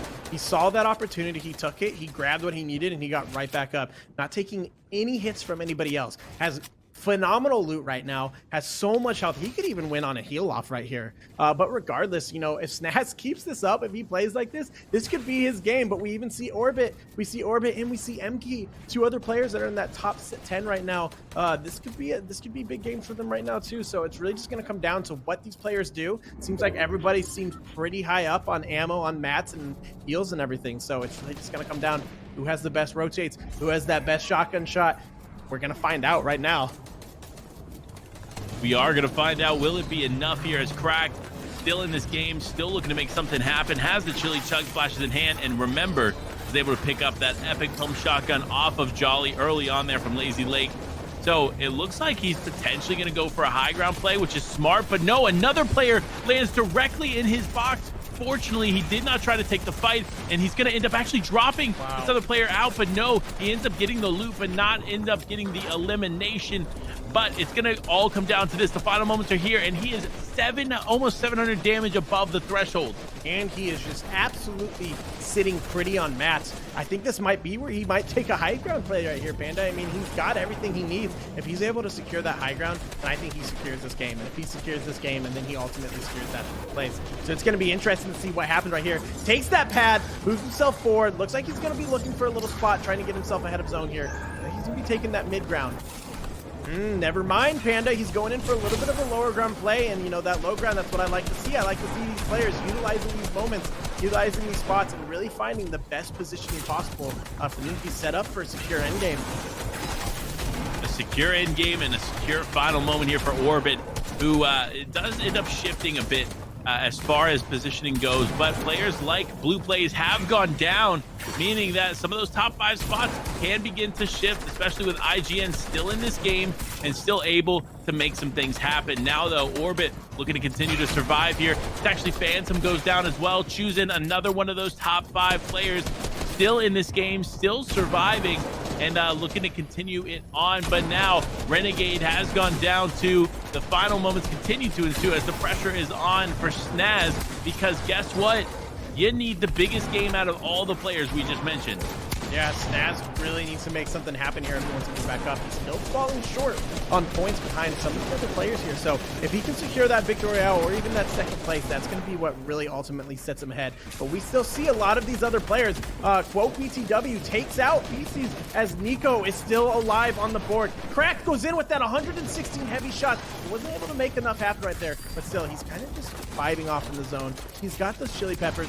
Looks like he's going to go in, gets that quick shot off. Doesn't look like he was able to take that elimination though.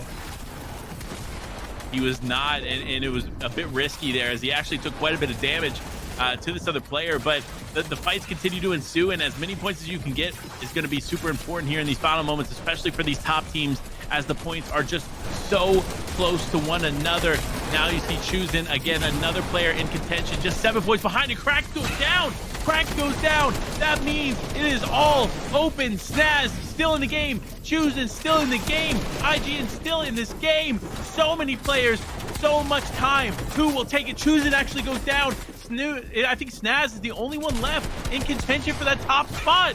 Wow, this is Snaz's moment, man. He's making sure to see it. We have players like Quote BTW still live down here that we haven't really seen. Quote taking out Snaz, just as I say that. You have Nuki that was unfortunately taken out to the storm. It looks like it's going to be a situation with 4 other players. We got Keith holding that high ground, 67 points. This could be a big game for him, but Quote wants to make something big happen here. And looking down on Nico on the low ground, trying to grab as many mats as possible. Doesn't have a lot left to be playing around with. Looks like it's a 1v1v1 situation, Panda. Yeah, and with a few eliminations here and the victory royale, Nico could actually win this, could end up taking the top spot. It's all down to these final moments. And there it is. One player has gone down. It is a 1v1 situation, high ground versus low ground. It's Igna versus Nico. Who will come out on top, the victor? Yeah, you know what? This is a nail-biting moment right here. 2 players that have really been showing up today, but Nico, this could be his big moment. This could be what puts him, but Keith comes forward with that first place, able to still certify him a decent spot on those leaderboards, Panda. Yeah, look, it was an incredible way to finish all of this out. We watched as our top teams end up falling there in the final moments, but I'm kind of interested because there was no clear winner. For me, at least. So it's going to be interesting to see what happens in the leaderboards, but we got to talk about it. We got to talk about all the gameplay we saw today, the exceptional performances from start to finish here for these high school players. Oh man, dude, it was ecstatic. I mean, there was so many players that might have not have shown a complete, crazy gameplay at the beginning, but they really showed up. And we're gonna get into some of these replays, kind of see exactly what was going on throughout these games, and kind of look back on this final game. Because this final game was not what I expected. We did see our top contenders in there. We saw a lot of players that we haven't really been seeing show up, really try to make something happen. Now you do have the good old Crack as he takes off that off-spawn fight. Now you still have Newell, another player that really tried to make something happen right here, Panda. Yeah, again, I can't stress enough how good Cracked was in that situation. Despite having the disadvantage to Jolly there in the beginning of that game, just still came through as a veteran and cleaned it up. So great, exceptional performances, and what a beautiful finish there for Nico and for Keith. Keith taking home that VR. But look, I know everybody at home is wondering who's on top of the leaderboard. Don't worry, we'll get that to you in just a moment. But until then, we got to have some kind of predictions, right? Like, I want to know, Bryson, who do you think came out on top? Oh, dude, you know what? That is a hard one because so many people showed up on that last game. I mean, Snaz made some stuff happen. He played a good end game, but Crack still delivered. Crack went forward and he played a lot. Choosing and Orbit too. I mean, there was so much that happened in this end game. I really don't know what to predict. Yeah, it's going to be super tough until we can see the leaderboard. It's going to be hard to say who ended up taking it, but I think it is time. Our leaderboard is ready for you, and our number 1 player is gonna be Nico. Takes it with 105 points. I knew it was gonna be close with him getting second place, but I did not imagine it would be enough to take the top spot. You know what? Nico is a player that we have not really talked too much about tonight anyway, because he was never really in that top 5, and that's what we really emphasized the entire night. But all of a sudden, that last game to come back and get a first place to end this tournament in first place, that is absolutely mind-blowing. But we got to talk about still Cracked, IGN, Snaz, Choose It, Orbit, Blue Plays, MKey, all these players that secured the top 10 that played their hearts out today. They played phenomenal. A lot happened. We have players like, quote BTW, someone that was not even close in the standings and through this last game got himself in that top 20 position. Cool. Still walking home with some money. A lot of players here, Panda, they still played phenomenal today. They definitely did. So look, shout out to all these players that made it into the top 50, bringing home their piece of that prize pool.